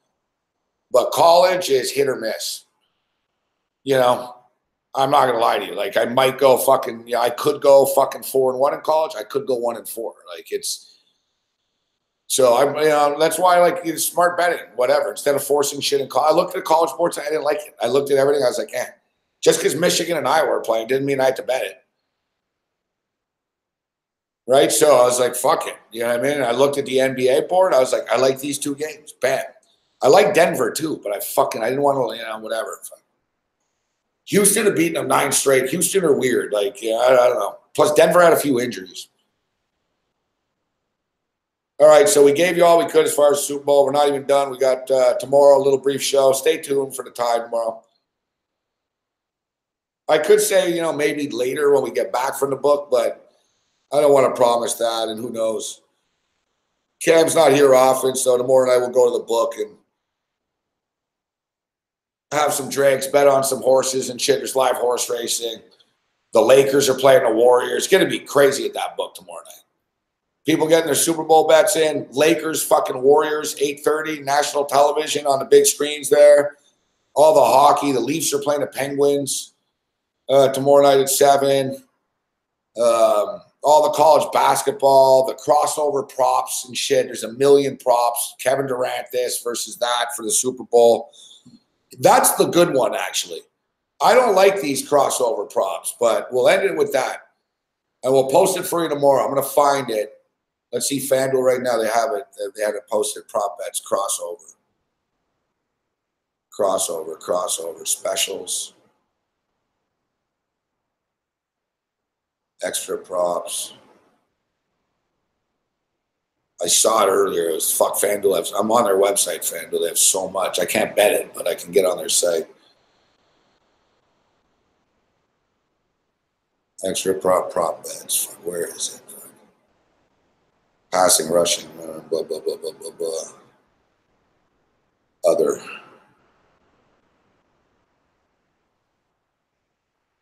I think I might have found it. Here we go. No, they have Westbrook and Paul George versus Gronkowski. Interesting. What's that? Russell Westbrook and Paul George points combined versus Gronkowski receiving yards. Really? Fuck, it's at Boston, but Gronk's not going to have that many receiving yards. It's actually not a bad bet. I'm going to kick the tire on this one. Man, Russell Westbrook, he'll probably score fucking 25, 30 points. Paul George is playing better than Russell Westbrook is this year. Paul George is like fucking awesome. I'm not going to say wrong about Paul George, but I used to say Paul George isn't a superstar. He might be. Like, he's really balling, this guy. Like, what's Gronk's receiving yards in the game? Isn't it like 47.5 or something? I got to get out of here. I could talk 24 hours about these props. What's his receiving yards, though? Player receiving yards. Rob Gronkowski, 50.5. Yeah, okay, that's about right. So they're basically saying at 25 and 25. Still, man, they're real good with these guys, these props. Fuck. All right, they got some golf, lowest golf final round versus Todd Gurley rush yards. Really? All right, let's say somebody shoots a fucking 63 or something. Gurley's just got to get that's pretty good. That's another good one. It's not bad. I don't know if I'm a sucker and I'm falling for this shit, but I like it. I'm sure they'll have some Durant shit tomorrow. Score. FanDuel Sportsbook, they ain't fucking around. Like, they've got literally like fucking thousands of props, but I don't see the long field goal prop. First downs, blah, blah. Oh, here it is. Defense, special teams, so the kicking props, yes. We'll have more kicking points, Gostkowski or Zuerlein. I say Zuerlein. Field goal attempted, opening kickoff distance, first distance of shortest distance of longest field goal made. Fucking right, they have it. Fuck, 47.5. Motherfuckers. All right, I'll have to bet it, but total distances of field goal made. Will Zuerlein miss a field goal? Will Gostkowski miss a field goal?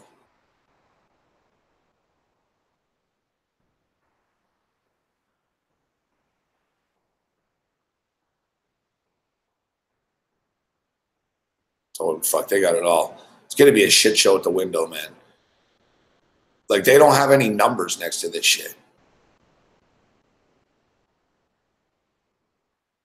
There's no numbers. So basically, it's going to be like, man, oh, yeah, team to miss first field goal. And the guy's going to be typing it up. It's, oh, fuck, man. That's why I'm saying, like, tomorrow night, I expect it, like, going to the book. Like, I'm expecting a two-hour type ordeal. In my head, that's what I'm sort of like, yeah, it could be about 2 hours. Like, instead of bitching and shit, I'm going to have to accept. I'm going to get a bunch of drinks, stand in line. But honestly, you know what, though? I'm going to go to the VIP. I'll be betting more than 2 dimes. So that's a fucking plus. That's good. That's true. That's good. If you bet more than 2 dimes, you get the VIP line.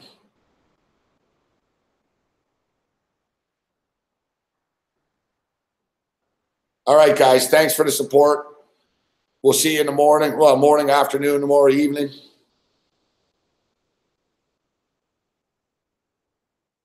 And Super Bowl weekend. We'll have some more winners tomorrow. I feel like it'll be a good weekend. Should be a good weekend. Let's stay positive, guys. Stop arguing with each other. As Ozzy Osbourne would say, good night, God bless. I love you all. Other than that, you're on your own. Later.